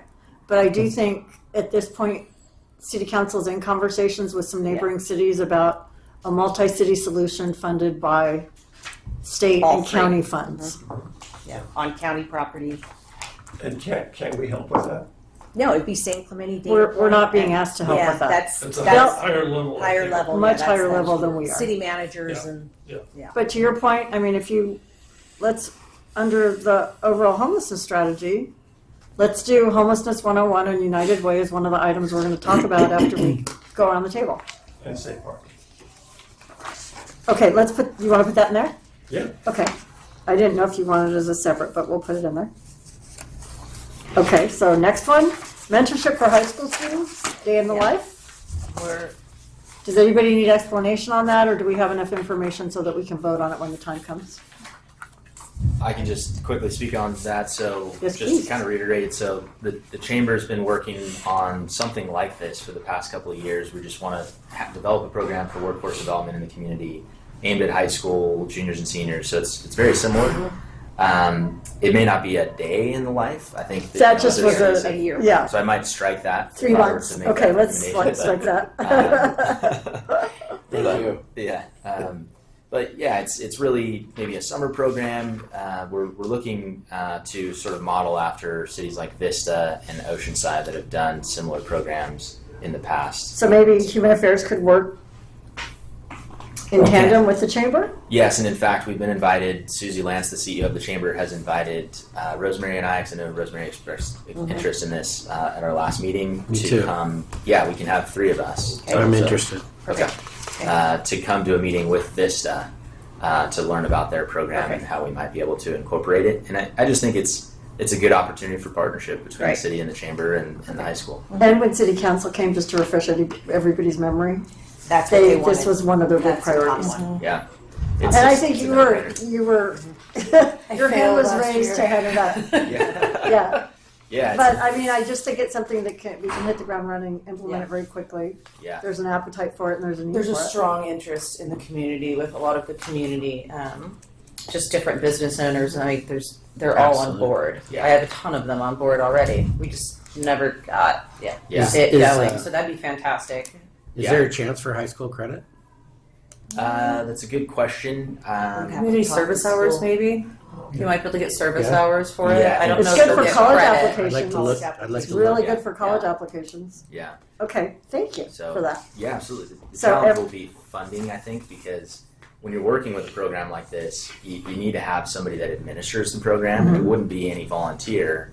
It would have to be somebody who's staffed, right? Yeah. So the chamber is looking at potentially having somebody on staff that would help to administer this type of program, but that would be a barrier to launching. So I don't want to get hopes up too high that it's going to be a quick process. Yeah. It might be towards the end of this fiscal year that we're actually looking at rolling something out, but yeah, just to forewarn that.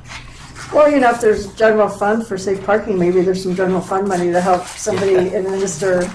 Well, you know, you Mentorship never know program. what might be available, and I think that's why it's fortuitous to be able to have a partnership between the city and the chamber. Excellent. So, Okay, good. So the next item is the every 15 minutes DUI simulation project. Yeah. And that we've got, Mark Enmeyer's gonna, I'm gonna let him know exactly the day it opens and he can. We all make know sure the it happens. challenges last You're year, gonna right? school him. High school applied too late, we lost the money. Yeah. So that's for your consideration, Academy members. And every other That's high what I school feel like. around here does it every other year. So that's the thing. So we've got to get in there first because Everybody's gonna be fighting for the yeah, money. everyone, they only have X amount of dollars because they give you a $10,000 grant. So every, Santa Margarita, San Juan Hills, they all do it every other year. So it's Taylor Swift tickets. Yeah. Taylor, wait, Taylor. Taylor So I'm Swift. looking at you. Taylor Swift tickets. Good Lord. Okay, and the last one is, and I think you also wanted to add in a line item for funding or grants. So, but this one, San Clemente High School Humanitarian Award of Mentoring. Yeah, I mean, unfortunately, the school really didn't submit what we felt was, I don't think they promoted it. So this year, This year, we need to jump on them from the beginning, and again, we'll have Mark help us with that. so we But we could just got a theoretically do a tiny flyer, little- talk to yeah. all the guidance counselors, put an ad in San Clemente High School newspaper.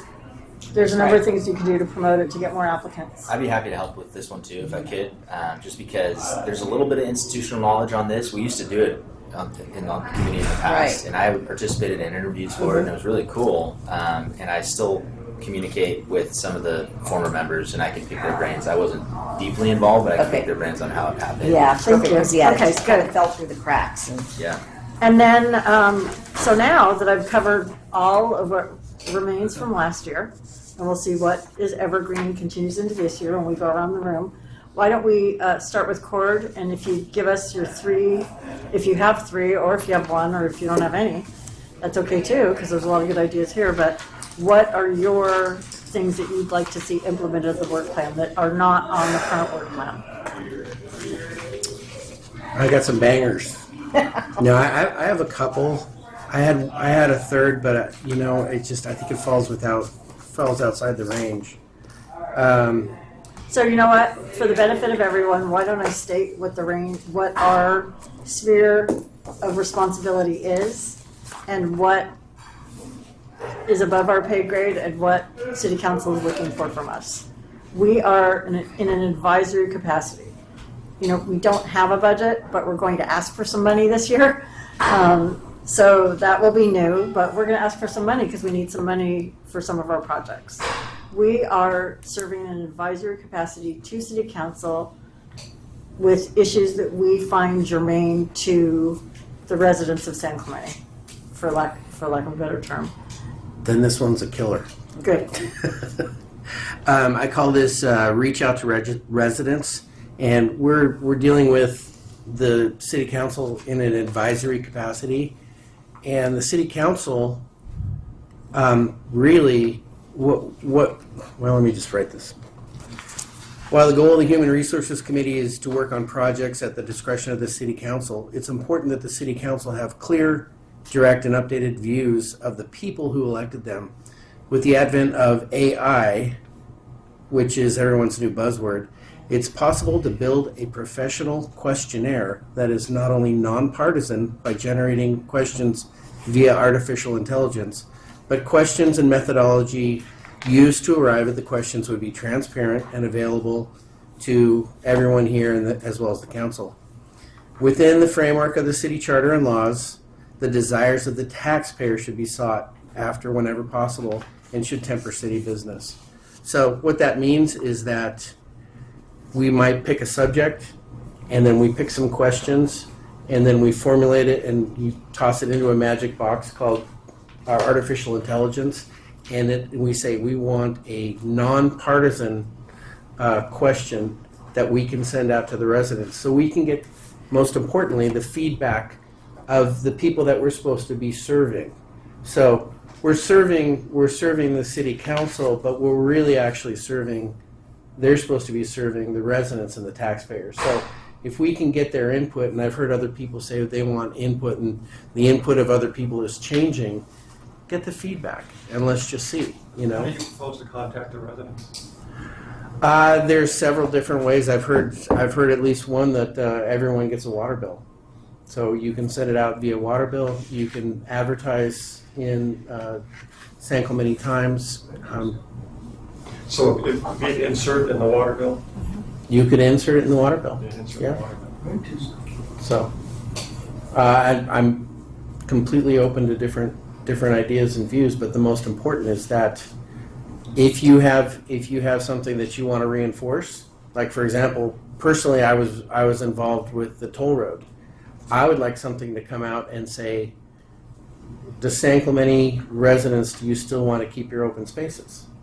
And But that's I think, already, it's a moot point because it's well, already done. I know, but from a political perspective, when the toll road people are still out there and they're still pushing, when you come back and you say, okay, I know 2 cycles ago we had an election and they said over 70% said we want to keep our open spaces. If you have a question there again and that reinforces what happened 10 years ago, it becomes stronger and it embeds it. And if you want to I hear, think that's overstepping what our charter is, but I'm, Interesting idea, though. Yeah. If you had a QR code on that insert, that could lead into a website where they could put their responses in, and they could be then. sure. Well, I'm thinking more like 0 to 10. So, how interested are you? And the thing is, this could be about open spaces. This could be about pickleball. This could be about what we want to do with sand replenishment. You can make it as broad or as simplistic. You can have 1 question, 2 questions, 5 questions, and what it can do is it can inform the city council as to the temperature of whatever you're interested in and what they need to make decisions about. And I put an estimated cost as a joke as negative $38,000 because the city council had a questionnaire that they had a professional company outside, services company, and they charged them $38,000 to have a questionnaire for the city. It's just not necessary. It's just not needed. And I think it's something, again, my goal is to have the thoughts of the people, the thoughts of the residents, the thoughts of the taxpayers reflected so that the city council can make informed decisions. And that's all. The one thing I would say to your last point about like bringing in a consultant to do something like that is like we see in this report that was done about this parking program. There's obviously some sort of, I'm not an expert on this, but there's some sort of scientific method for gathering data and compiling data and using that data for official reasons, Mm-hmm. And so to have a questionnaire like this that's not using whatever process is kind of the standard official process in that industry, it might not have the same level of credibility to use as like credible data to promote. Well, and so it might lead into having to get a consultant. If you look at this, handout, this handout has a goal. Okay, the goal that I'm after right now uses AI for the express reason that you can formulate a question that is non-partisan. well, it doesn't have to do with partisanship, Cord. What you're saying, Tyler, we use this a lot in medicine. It has to be elegantly designed, where it's statistically significant, scientifically credible, and meaningful. So Yes. it's not us deciding that these are the questions that we want to be asked, and then AI deciding how to ask them in a nonpartisan manner, Yes. because it's not scientifically credible and it's not done with the proper methodology. I wouldn't I think- expect any question to not pass through every single person here and the city council. It's also So- a question of who gets asked the questions, right? So what process is used to ask the people the question? And your idea about a water bill is great. I mean, if it goes out to everybody, but then it's a question of, okay, who responds to the question? Where do they come from? And It's who- just that- I'm and just who tracks envisioning those kind of like devil's demographics advocate, and- just envisioning some Yeah. potential challenges to having it be a credible data source, Okay, so Okay, that's it. that's your big bang. This is clearly the most controversial one. But again, But that's, I mean, the whole point of this is for everybody to express themselves, and then we're going to discuss it, we're going to vote on it. Sure. But again, the goal is to find out the will of the residents, the customer, the taxpayer, whatever. Sure. So, and it's completely loose and formed, so. If I could just make one more point, though. No. The way I have kind of, I guess, read the charge of the Human Affairs Committee is to act as a sounding board to the Right. community. And that's a great example of us trying to do that, right? I think we could do a better job of acting as a sounding board for not just homelessness, but all different types of things, to reach out. So I agree that we should do something more. I'm just kind of playing devil's advocate on how that might be received. So. Yeah, we wouldn't want to do all the work and then have city council go, oh yeah, thanks so much. Sure. Yeah. We don't care, right? Sure. We didn't ask you to do this. Yeah. What if we're not using it for official purposes? If we just want to hear from the community on, hey, what should we be doing for you, kind of thing, and that's our next work. Well, one thing that I think is challenging there, Tyler, because I receive a lot of emails from people that have no idea what Human Affairs does, and they'll say, why can't you open a shelter? Or we need hotel rooms. Please get hotel rooms for people. Have some humanity and compassion. I'm like, I have compassion. I don't have any money. This isn't I can't do anything about this. So, to your point, which is very valid, I think a lot of people have no idea what we do and wouldn't know what to ask for because they don't understand what our charter is. I mean, I've had people say, so do you enjoy working for the city? I was like, yeah, I work for a medical device company. I don't work for the city. This is just purely volunteerism, as all of us are around this table. So it's very interesting, people's perceptions. Sure. Just throwing it out there. Yeah. Jill? Well, mine crosses over. I want to get away from the homeless and all this other stuff and just get to the kids with the e-bike safety. And I know that kind of crosses over with, public safety and some of the other, areas and different committees.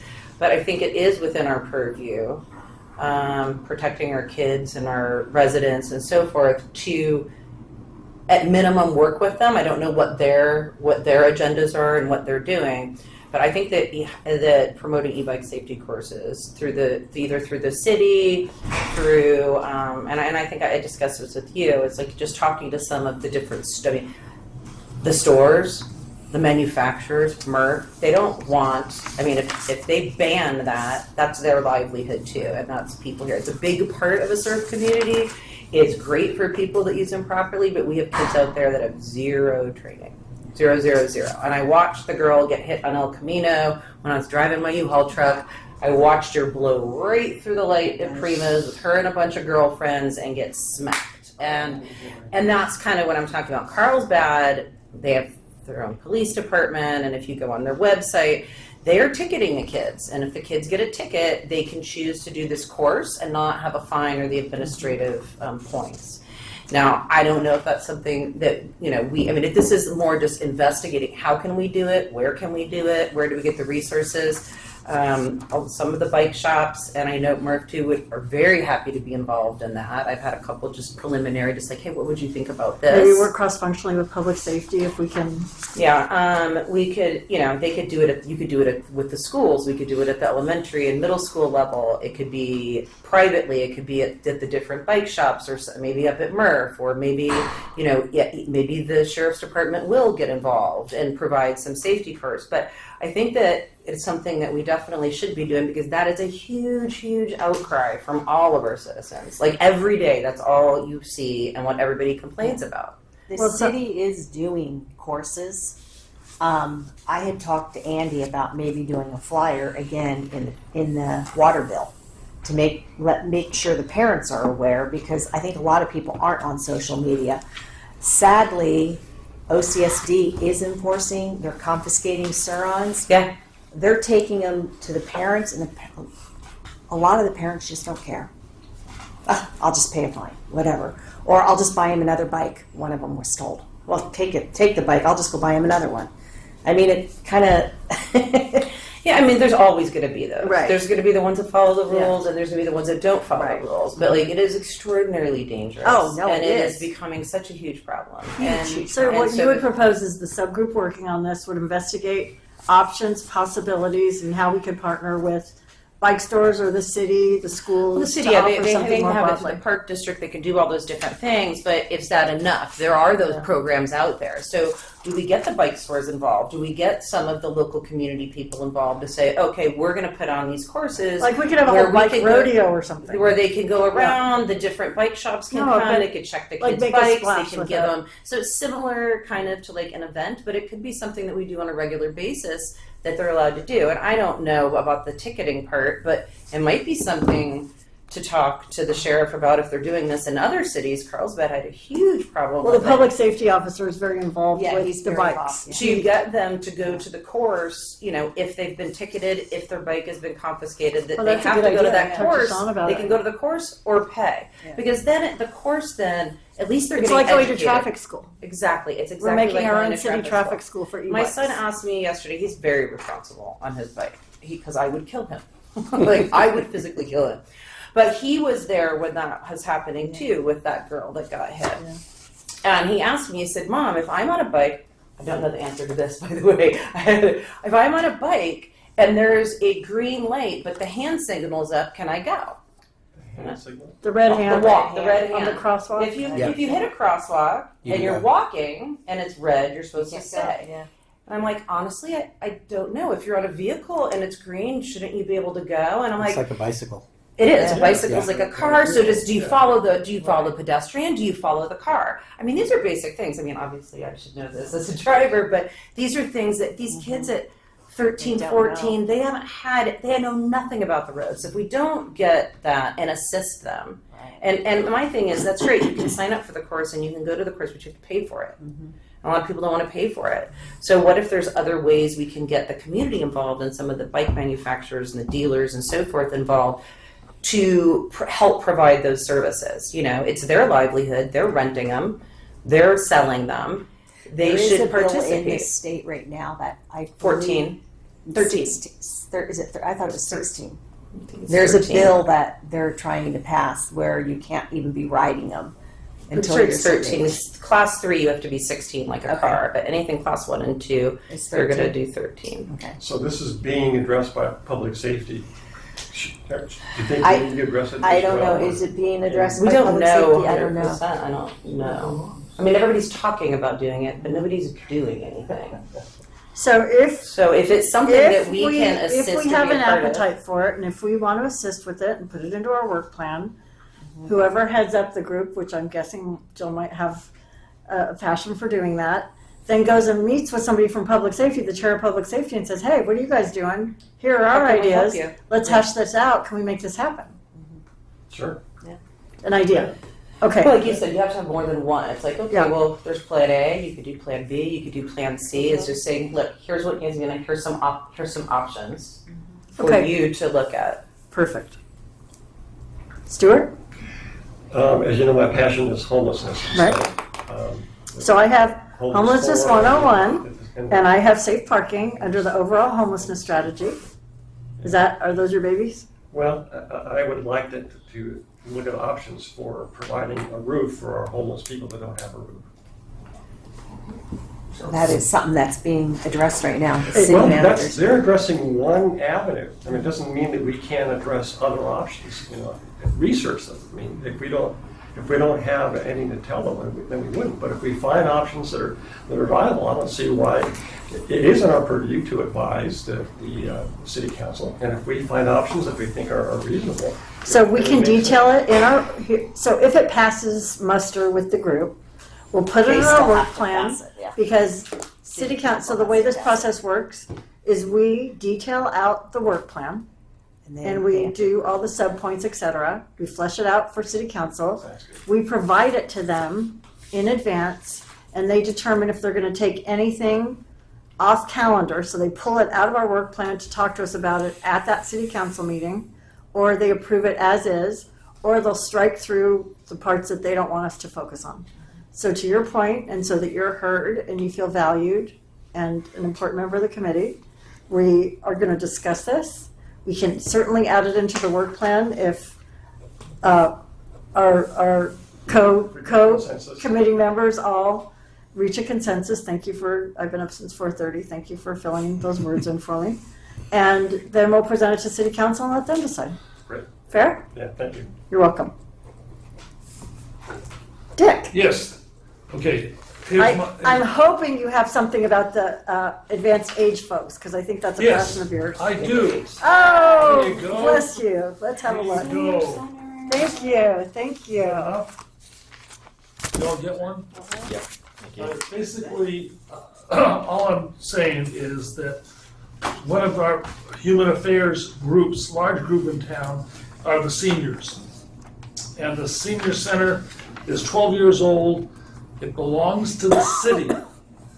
The Age Well group runs the thing. They pay $1 a year. Just like the Boys and Girls Club pays $1 a year for the land that the Boys and Girls Club is on. I don't know if you knew that. So, So that's the Dorothy Visser Senior Center, right? yes. And so they need help. There's no money goes from the city to the senior center. I don't know if you knew that or not. Can they request funding? Can they request grants? They requested, they get nothing. So I'm just saying. Because we never why even can't got we them be as a vehicle grant to requester. help them do that? Yeah, we never got a grant request from them last year. Well, here we go. Yeah, we I'll never get got to, it. I'll get to grant request. Okay, we never got it. So this is my proposal. So they need to repaint the inside. The city is gonna paint the outside because they are responsible for that. Okay. And that's in their budget this year. Replacing and refurbishing furniture.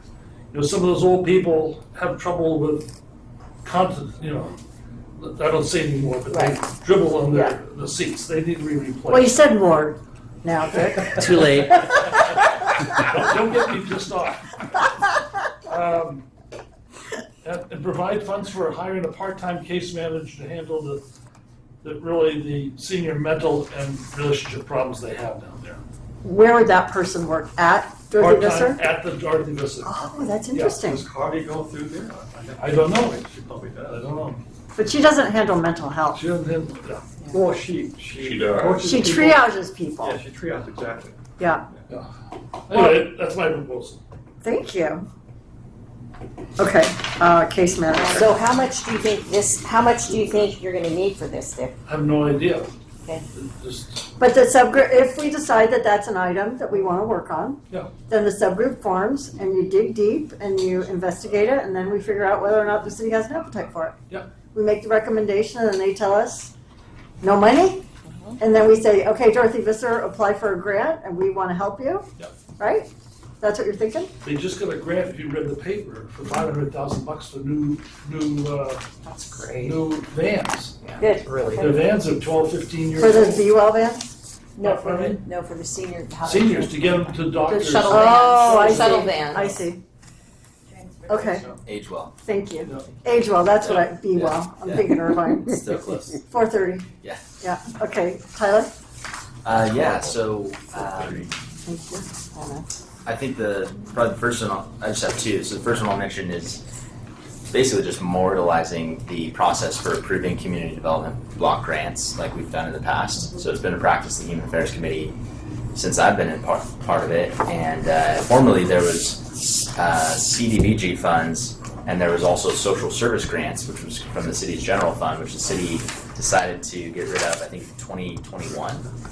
And it was this big thing, just small grants to a lot of different organizations around the town, and luckily some nonprofits around town have been able to pick up some of the slack on that. But including the Rotary Club, plug for the Rotary. But I'm not proposing that we bring back social service grants. I'm just proposing that we memorialize the process that we already have in place for making recommendations for CDBG funds.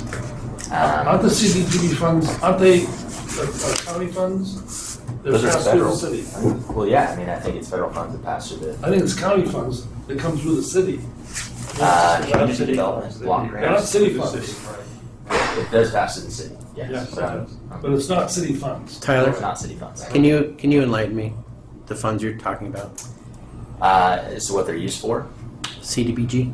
Community Development Block Grant, and so And we don't it's- know if they're federal or local or. They're federal. It's They're not- federal it's funds, they federal. pass through the city, And then we the decide, Human yeah. Affairs It goes Committee. to Where the they county go. first, I think. I'm quite sure it goes to the county. Okay, but it gets to the city. Yeah.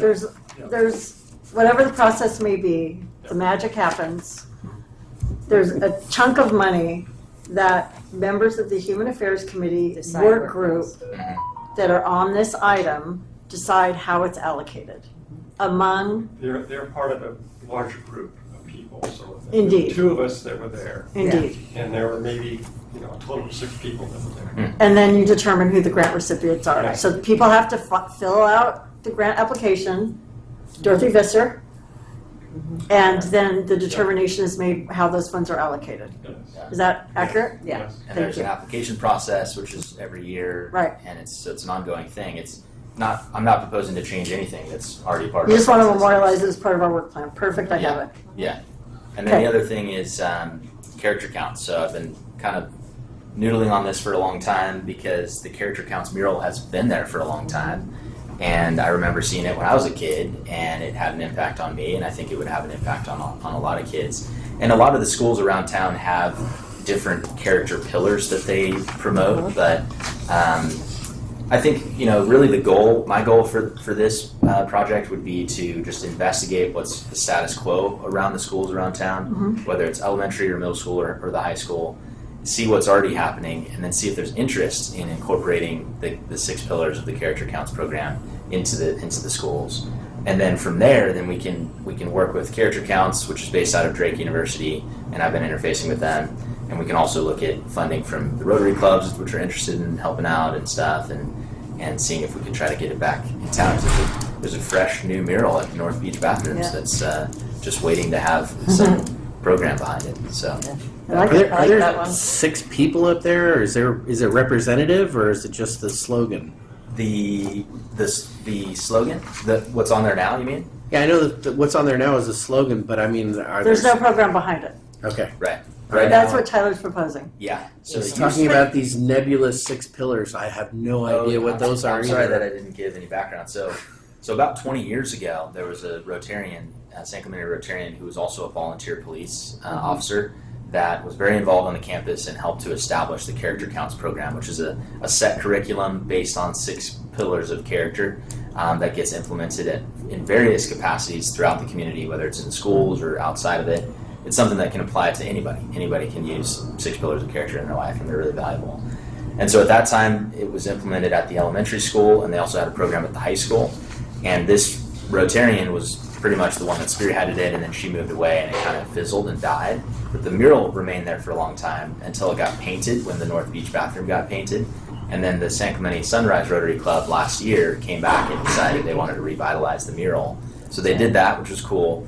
And so I'm just proposing that we try to investigate a program to fill that in again. Who runs the program? It's so Character Counts is the organization, and it's run through Drake University, which is on the East Coast. And so there's different cities around the country that have incorporated Character Counts into their town in different ways. It's become a staple in these communities. So they would come to the schools and offer a program like after hours in the schools? There's a number of different ways to incorporate it. It could be something that is incorporated into classroom teaching, so the teachers would administer the curriculum themselves, or maybe an assembly, or even they have something as simple as like a day program, that students can go through whatever age level they're at. So they really have like a at your own pace kind of set of curriculum that towns can implement, and it's really just kind of up to us. And I have no idea what I'm proposing as far as that goes. I really want to do some investigation. There's going to be a lot of work Do we that have goes some into the here- research. Some schools here that are doing it? I don't think so. Some of the private schools I think do. Okay, so let's say Character Counts, some of the private schools do I've it. seen friends post where their kids get an award, but I don't, I've seen it. I just don't pay attention what school it is. Yeah. Does it need funding? Say again. It does need funding? It does need funding, yes. So it's depending on which curriculum is utilized and at what level to what extent. So yeah, so there's a cost to the program. It can be a relatively minimal cost if it's just buying like pamphlets for a classroom or something like that. But all that would be part of the investigation to learn what the costs are. And then you do an outline for it and then figure out what makes sense and so forth. Yeah, Yeah. you can also go to the school district, go to the various PTAs from the different schools. They do so much fundraising, and they have resources too. So you probably hit that. And Yeah, totally. And so I don't know if we're finalizing. Yeah, we're probably approving our work plan at our next meeting. I imagine. So yeah. I could do some more research on it in the meantime. But Well, I'm gonna let Rosemary give hers, and then I'll talk about the process. How's that I sound? pretty much had what we've already talked about. Okay, thank you. I suspected that. We haven't talked about it because that would be a no-no, but I just guessed. Okay, so what I would like to do is list out for all of you everything that we've come up with. And then let's talk about how many projects we think we can really accomplish as a group. Because right now, just to let everybody know, there's 11 different items. So that's a lot for the people at this table, for 7 people, right? So I'm going to list out each of the items. Some of them are sort of no-brainers and they're not going to require a lot of energy. But some do require quite a bit of energy, like what Tyler just proposed. So, You and can kick mine out because mine is a crossover anyway. Mine could be even in like the, our community resource fair. Like there's things that it can well, we be don't want to incorporated. kick you out But you can yet. kick it out because there's some other really good ones that I think Okay, are really important. Are we going to have a second round of go around or no? let me just finish my thoughts. So I'm going to list all the items everybody's come up with, and I ask you all to write them down. And then let's have a conversation about how many we think we can capably complete. And then we're going to put it to vote.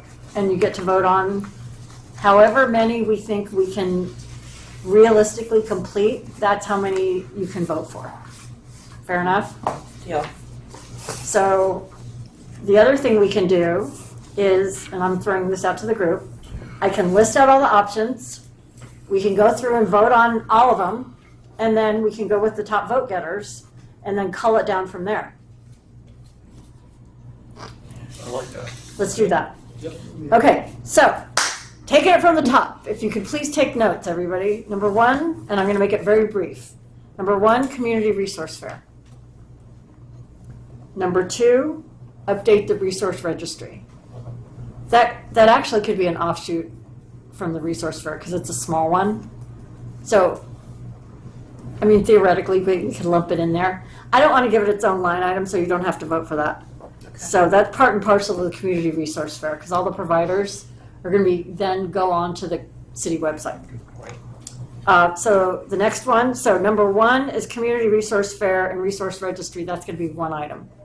The next one, overall homeless strategy to include homelessness 101, safe parking, and housing option research. Rock. Number 3 is mentorship program.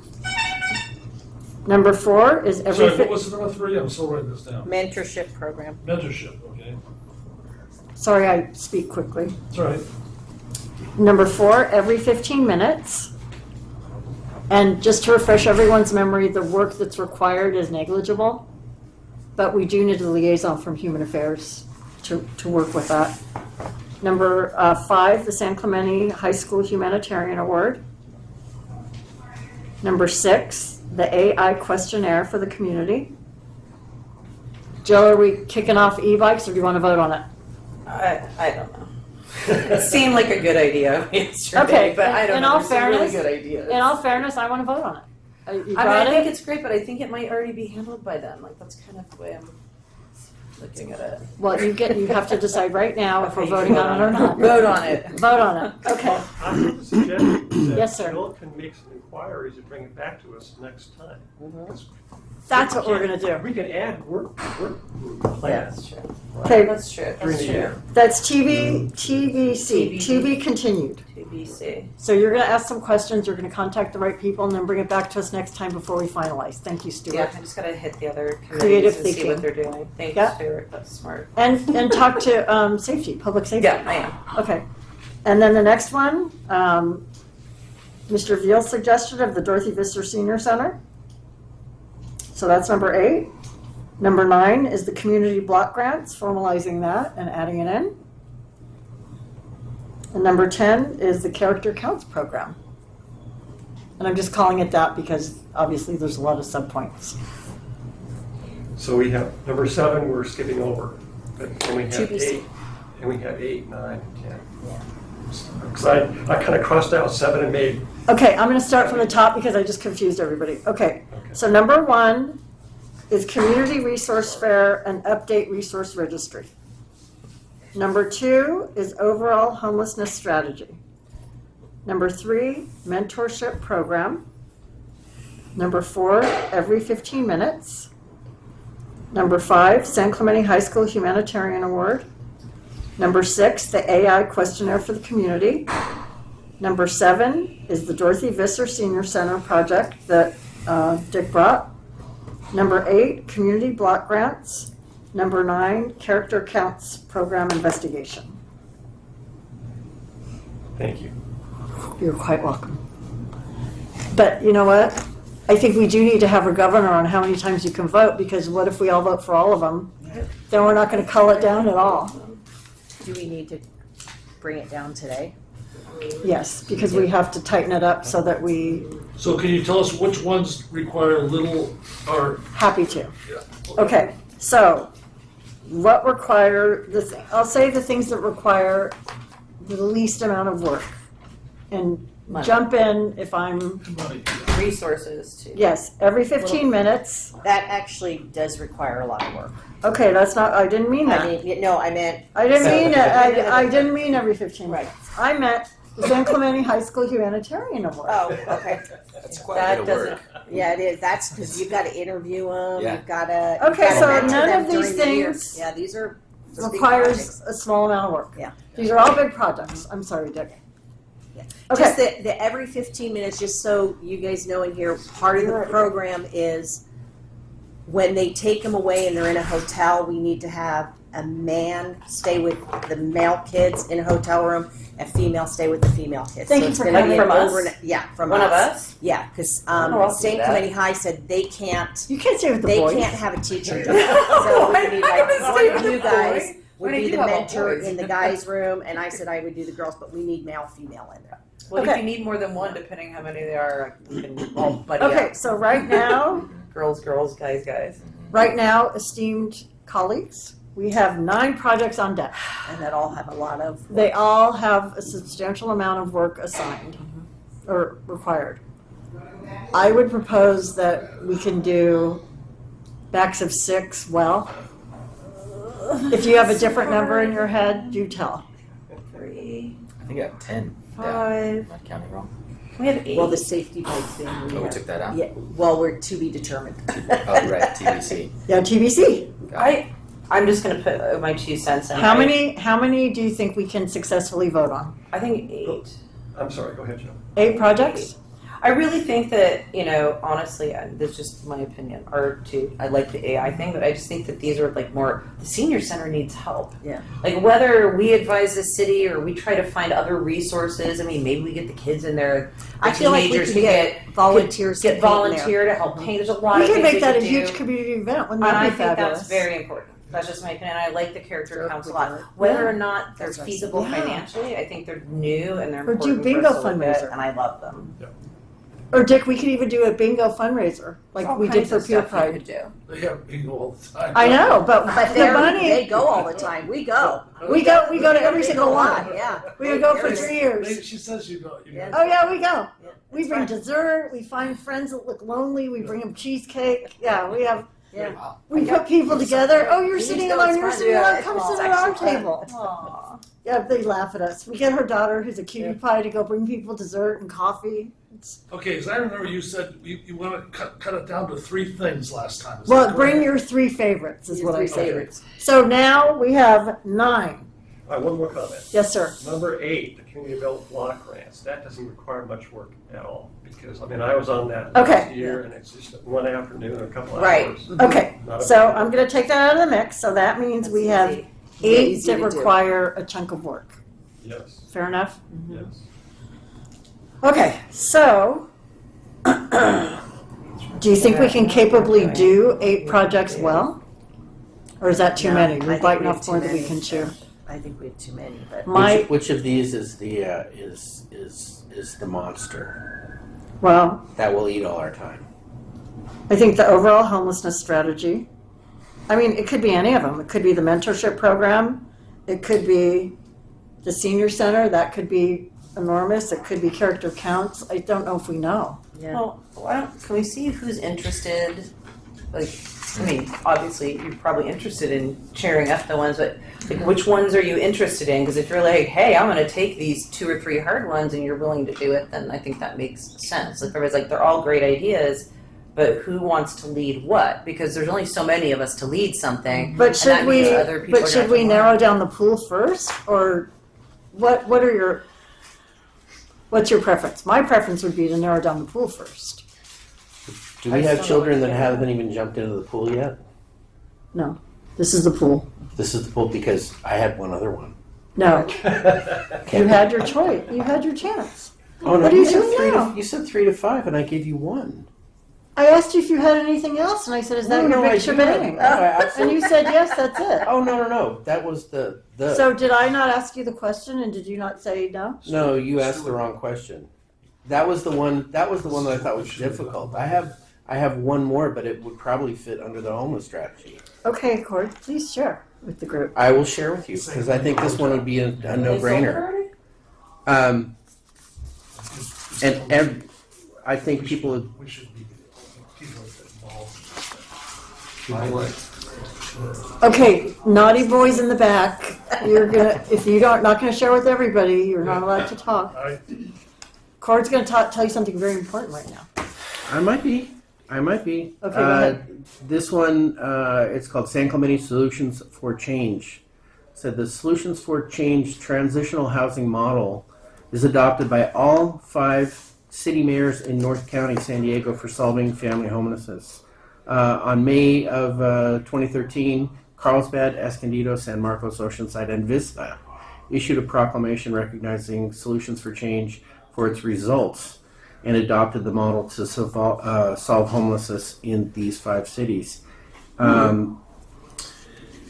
And I wanted to say, now these are a little bit older, but there is a 65% success rate for the first 500 days entered in their Solutions University. There is a 93% success rate for those surpassing the second 500 days. Wow. Now, this used to be a 1,000-day partnership. I think they've cut it down to 700. But the person who started this is a San Clemente resident. His name is Chris Megason. And there's a couple members of the city council, especially Rick, that are very well versed in this company that's down in Vista. Their success rate is huge. And at the time, to send a person through their university, $7,500. Not $75,000, $7,500. And just to let everybody know, it focuses on self-reliance, independence, a return to productivity, and getting out of homelessness. Something like this is a subset of the options to offer the city for how to provide a roof for our homeless. That's Well, exactly what what Cord said. It what I could really- probably go into the homelessness strategy. Yeah. When you're a lawyer, you go in and you're supposed to know all the answers to the questions you ask. And I don't have all the answers to these questions, but what I would like to do is I'd like to find out more. And I think if we become the resource, we can take a package to city council, and we can establish a relationship. Maybe we can become that 6th city, like the North County cities, that adopts this, and then we can be a resource for them, and vice versa, because they have a track record that is bar none. Thank you for from what I've that. seen. Sorry for teasing you about one more. But I put that I'll under. remember. I will remember. I just said thank you. I stand before you a humbled woman. Okay. So it's under the overall homeless strategy. Okay? Yeah. Alrighty, so back to you all. I feel like I'm the jury foreman. We have 8 ideas that are going to require a good bit of work. I'd like to get your thoughts on it. Do you think we can accomplish 8, or do we need to call it down a little bit? Tyler, what do you think? Well, As a past member of Human Affairs multiple times. I can say that I know that the 2 that I'm mostly going to be focused on are going to require a lot of work. Mhm. However, I will be doing them anyway. So whether it gets onto the work plan or not, I'll still be working on it. So it's just a question of whether we want to memorialize it into our work plan, which would really just be a question of if there's other people that want to also work. And what are those two? Mentorship and character counts would be my Okay. two main. And I'm doing mentorship. Yeah. Yeah. I'd be interested in mentorship. So Yeah, that might be an easy I'll one. bail out of that one this time because Aaron and I did not get it very far. Sorry, but I can assist. We'll try to carry the And the flag. character counts, like I'm totally down with. You just tell me where you want me. And the senior center, I definitely, so- Dick, if we do that, I would. I think there's an Definitely be appetite for your involved in that. projects. I'd Okay. like to be in charge of that. No, you. Okay, so No, come back, herding cats. Come back to sorry. Lisa. Okay. How I many, would the say- question is, how many projects do you think we can successfully complete?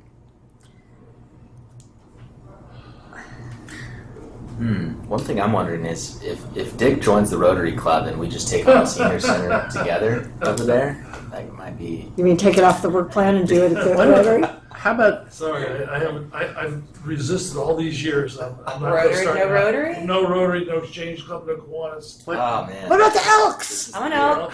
Elk! Don't show, Lord. we can't do that, I know. that's I'm secret. sorry. It was a secret. I would have joined the Elks just for the low price booze. And, I refused. Cheap dinners. I refused that. Yeah, they're cheap. The ribs are quite excellent. I Rib know they night are. is I not to be may have beat. been there quite a few Yeah. times. I have a suggestion. Yes. Which is, why don't we go through and see who wants to be the chair of this certain committee? Yeah. Yeah, that's kind of what I. Everyone has a chairman. Well, I was going to ask who, if you list all of these and go raise of hands, who would volunteer to help with this? That's what Jill said too. Okay, that's what we're gonna do. Okay, Community Resource Fair, update the resource registry. Who wants to be involved? You Yay! just put me where I'm needed. I'm at the I love to be by myself at the big computer project. I suppose I can be on that again.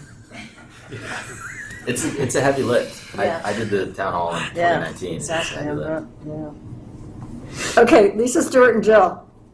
Sorry, babe. Wait, you put me on it? You just said. I said put me where you want, but like, Yeah, be careful what you wish for. I know. I have good hearing. Okay, the overall homeless strategy.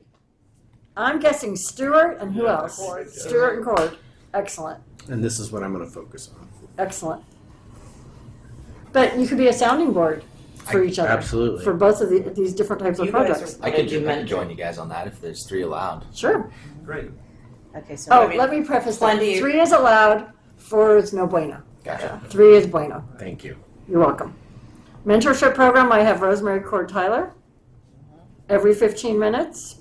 I'd love to be involved if you want.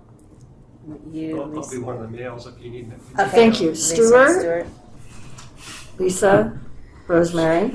And we're gonna go back and we're gonna get the heads of each of these. Yeah. San Clemente High School Humanitarian Award. I can do that again if you want. Okay, Rosemary. if you want help interviewing them and Okay. stuff, I could do that with you. Okay. Rosemary and Joe, thank Or if you. you want to, Tyler. And you know Okay. what, you'll know, Okay, and yeah, Tyler, We can all, just divide. Tyler. because you'll know the school, what the school resources are to promote it and so Right. forth, so that's on huge. that one. Okay, the Okay. AI questionnaire for the community. I'm clearly up for it. Okay, anybody else? It really needs approval before anything Yeah. happens. You know? Well, Maybe that's- but we need to work through it first before we put it on the work plan, because then it's gonna go to council. Understood. So, I mean, to be fair to Cord's idea, we could put it on the work plan and see what city council says about it. I can flesh it I'd be out. okay with that. That's what, Yeah, so I mean, what, you could always say, I'm gonna talk about what happens next in just a moment. Okay, just to give clear direction. The senior center, Dick, I know you're passionate about that, I want on, and you want I to? want on that one, yeah. Dick and Jill, excellent. Anybody else? Going. Alrighty, community block grants, CDBG grants, I'll do I that. was involved last year. Rosemary I'm Stewart. happy to be involved with that. We only need 2, right? Yes. Not only because you're all highly valued, but we need 2. Character counts, I already know. Tyler, who else? I'll do that one. Tyler and Jill? Anybody else? I'll be on that too. And Stuart. Okay, so from the top, It's character. Community resource fair and updating the resource registry. I will do that. It's Lisa, Stewart, Jill. Overall homelessness strategy, Stewart, Cord, Tyler. Stewart, I think you wanted to be the captain on that one, right? Be happy to. Excellent. The mentorship program, Rosemary, Cord, Tyler. Tyler, I think you were going to chair that one, right? Sure. Thank you. Every 15 minutes, Rosemary, that's your baby, yes? So that's Rosemary, Stewart, Lisa. San Clemente High School Humanitarian Ward is Rosemary, Jill, and Tyler. And Rosemary, since you have the context from this year, do you mind? Yeah, that's fine. Thank you. The AI questionnaire is Cord. Dorothy Visser Senior Center, Dick and Jill. Dick, we're going to put you as the chief on that one, because I already know you want to be. Community block grants are Rosemary and Stewart, and I think you're going to be 50-50 on that one, right? So you're a team. And then character counts, Tyler, Jill, and Stewart. Tyler, that's going to be you because you're already working on it. Sure. Excellent. Okay, so next steps. For each of you that is heading up one of these items on the work plan template that was sent to all of us in conjunction with the meeting minutes today on your city email, your take home before our next meeting is to take your item, and if it doesn't exist there, just delete what's there and fill it out in this format. Or actually, can you please send us, you have the blank one too in there, I don't you? sent one in Word with the meeting invite. That's what I It's thought. a blank one. There's a blank one. So for each of your items, if you have something that we did last year, you can cut and paste and just update it. For example, who your connections are, you know, Councilmember Enmeyer, and what you're going to do with the grant with every 15 minutes to obtain the grant funding. Okay. Then when you fill out your items, send them to Miss Janet, because we can't send them to anybody else because then that's a Brad Act violation. Janet will put it into one consolidated work plan. We'll go through it next time together. We're going to wordsmith it. We'll review it. If we need to add, subtract, delete, make adjustments, we'll do so. At which time we'll be ready with a finalized strawman work plan that's going to go to City Council. Okay. Yes, sir. If we're going to have a homeless forum this year, we need to reserve the auditorium. And I already know they have availability for November 3rd and November 10th in the evening. So the gating item there is, well, Council has to approve it. council has to approve our work plan before we move forward. So we can't operate. So by that time, it may not be available. What do you suggest? No dates. Well, because I could say the same thing for the community resource Reserve fair. it without, like, Can you, without a deposit and then. Can you money? reserve it without a commitment, Stuart? about money? I can fill out an application. I don't know if I need to put a deposit. You know, I can see from the staff, I know we've reserved it for a couple of. Can you please find out for the community resource fair too, what dates are available, one in the fall before it gets too cold That out? was November 3rd and November 10th, is that right? Yes. Those are the only days that are available. Okay, so maybe November 3rd for the Homelessness 101 and November 10th for community resource fair or vice versa. I thought we were going to do the resource fair in one room and then follow. Well, I think they're going to be disconnected because their purposes are very different. I think we talked about, But you're right, they're not the same. they're very different because we're building community awareness versus One's a subset. resources. Well, I think it's your point of view. Understanding is really what it is. I'm a little Invitation and What understanding. time of day if I try to reserve it? In the evening, 5:30 to 6:30, 5:30 to 7:30. Is that a weekend or a weekday? Gonna be long enough? Well, that's for his. The 10th of the 10th of most Friday. I'm sort of confused on that because I thought that the Homelessness 101 was part of the overall homeless It is. strategy. and It's a not the separate project community away resource from the fair. community resource fair. We had talked about it, Yes. Okay. so we're not going to do them on the same day. I have a quick question. Okay. Because homeless strategy is so huge, you know, we had subcommittees before. Is there a possibility that we might break that off into subcommittees and then add some more people to I'll it? answer that after we present it all to Okay. City Council with an appropriate description, and then they tell us what they've Okay. approved. All right. At which time we'll circle the wagons again and we can get started. Because the other thing is, to address your point, Joe, once a month is not going to be enough for all of us to get together, and these subgroups are going to need to work together and start just knocking down the pins on everything that we need to do.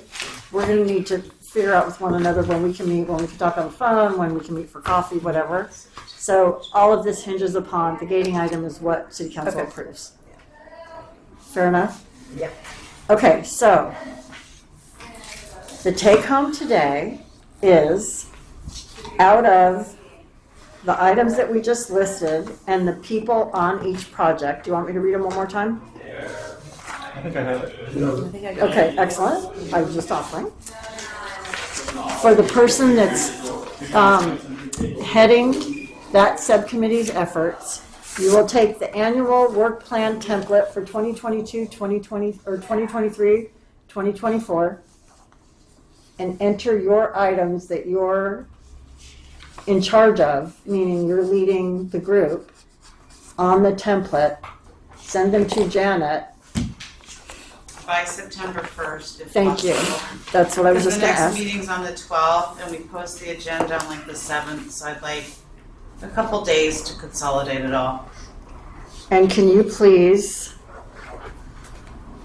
send a text to the subgroups, because I'm not allowed to, maybe 2 days before, and say, hey, due date's coming, I need your work plan items?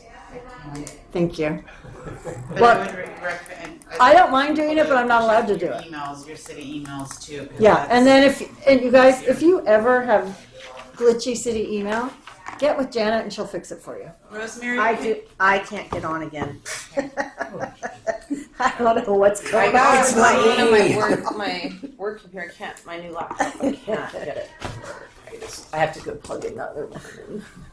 So quit playing video games. And it won't I connect your swear that city email. that tablet is only for the city, and I just don't know. So I will have IT contact. you. Okay, please. Alrighty. So that is that, and where is my agenda? So is everybody clear on next steps for the work Yes. plan? Thank you. I hate to keep being repetitive, but I want everybody to, If you guys, in my, Be very clear. I just, based on, doing this the last few years, if you could put a dollar amount in there maybe, estimate how many staff hours you might need, then it would just help me when I'm, yes, because we're actually asking for money, and they're gonna say yes, because Councilmember Leffler said, we do have money for you guys, remember? We were all here. Dollar amount, and then staff resource available, staff support. Why don't we say it as staff support required? yeah, and just kind of guesstimate how many hours you might need, like if it's compiling, information or something, just so that we can put an idea of that. Okay, so add that into your items. Yeah, Yeah, perfect. well, it actually, there's a spot for it on the template. Yeah, but don't tease us, because we did it Resources before. needed, including staff hours. Yes, but last time we put money in, and then we were told there's no money. So you're not teasing us this time, because city council said there's money. Excellent. Okay, the updated Human Affairs Committee meeting calendar is right here. Everybody, please enter these on your calendar, so you know when we're meeting. So we're pink. With a pink. And at the next city council meeting, this is on the agenda to approve the monthly meetings, just to let everybody know. Okay? So now we're not meeting bi-monthly. So we're not monthly. meeting in January, or was this last year? Are we, Well, that's this we're year. here, so we're not meeting in January? We went from bi-monthly to monthly as of this month, I This think. is calendar So it's year? every other month. Oh, this is calendar year. calendar. I'm like, I'm going down and going up, but I'm like, wait, I thought we said we're going back to monthly. Okay, good, Please. good. Thank you. Okay, My apologies. so new business, we're gonna go none. Thank you for being so patient, Mr. Streeter and Ms. Vadrine. For oral and written communication, would you like to address the committee? First of all, I'd like to say thank you for having me and thank you for the service and all the hard work and enthusiasm that this commission is doing. We're a committee, Committee, yes, okay. just so you know. And it's very hard to stay quiet for 2 hours, and it's very good practice developing your listening skills and not your speaking skills. And I have a couple of things. First of all, I didn't hear anything about whether September was gonna be a service club month. Did Tyler get any response from city council I on have that? not gotten an official response yet, so I'll reach out again, but I wouldn't consider that like an official business of the Human Affairs Committee. It's just something that I'm trying to do for the Rotary Club, you know. So it was an announcement that I made at the end of our last meeting. Okay. And I'll just say that the San Clemente Homeless Collaborative would like to work collaboratively with the Human Affairs Committee, and I'm enthusiastic about your agenda. And Cord, to you, I will say, could you possibly put it on the agenda for a future meeting, maybe to have a presentation by Solutions for Change, so that we could, so this committee and anybody attending can learn more about that? I'd really love to. I'd like to get Chris here, and/or I'd love a field trip. You know, That sounds they wonderful. do good things. I'd love to meet some of their People like- participants. I would too. I would like to That'd be meet some fascinating. success stories too. That'd be nice. Solutionsforchange.org. If you go there, you can see. And again, that's from them, so you have to look at it that way. You have to look at everything that way nowadays, but it'll give you a better idea of what they do. And I have done some research on them too, and I think they're a great group, and it would just be nice to have a presentation where anybody in the community can come in, because it'll be an agenda item on the Human Affairs Committee, so anybody can come in and listen to the presentation. Well, the other thing is, if you're working with us, you can share with your group, so if anyone's interested, they can come learn about Solutions for Change, which is pretty forward-thinking. It's very interesting what they're doing.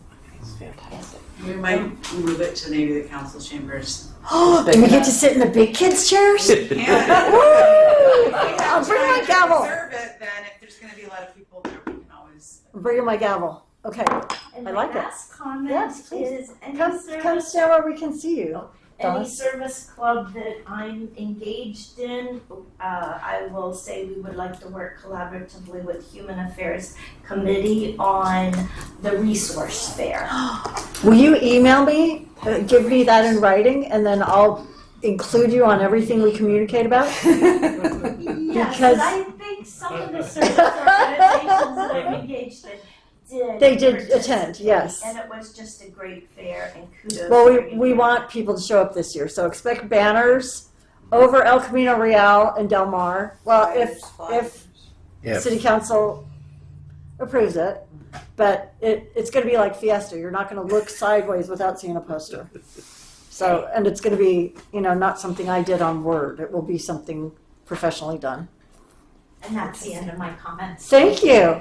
Donna, all I can say is I would like to know what vitamins or supplements you take, because you are indeed the Energizer Bunny, and your passion and your enthusiasm remain strong, no matter if it's 9 o'clock at night at a city council meeting or, first thing when we crack on with Human Affairs. So we thank you for your passion for the community.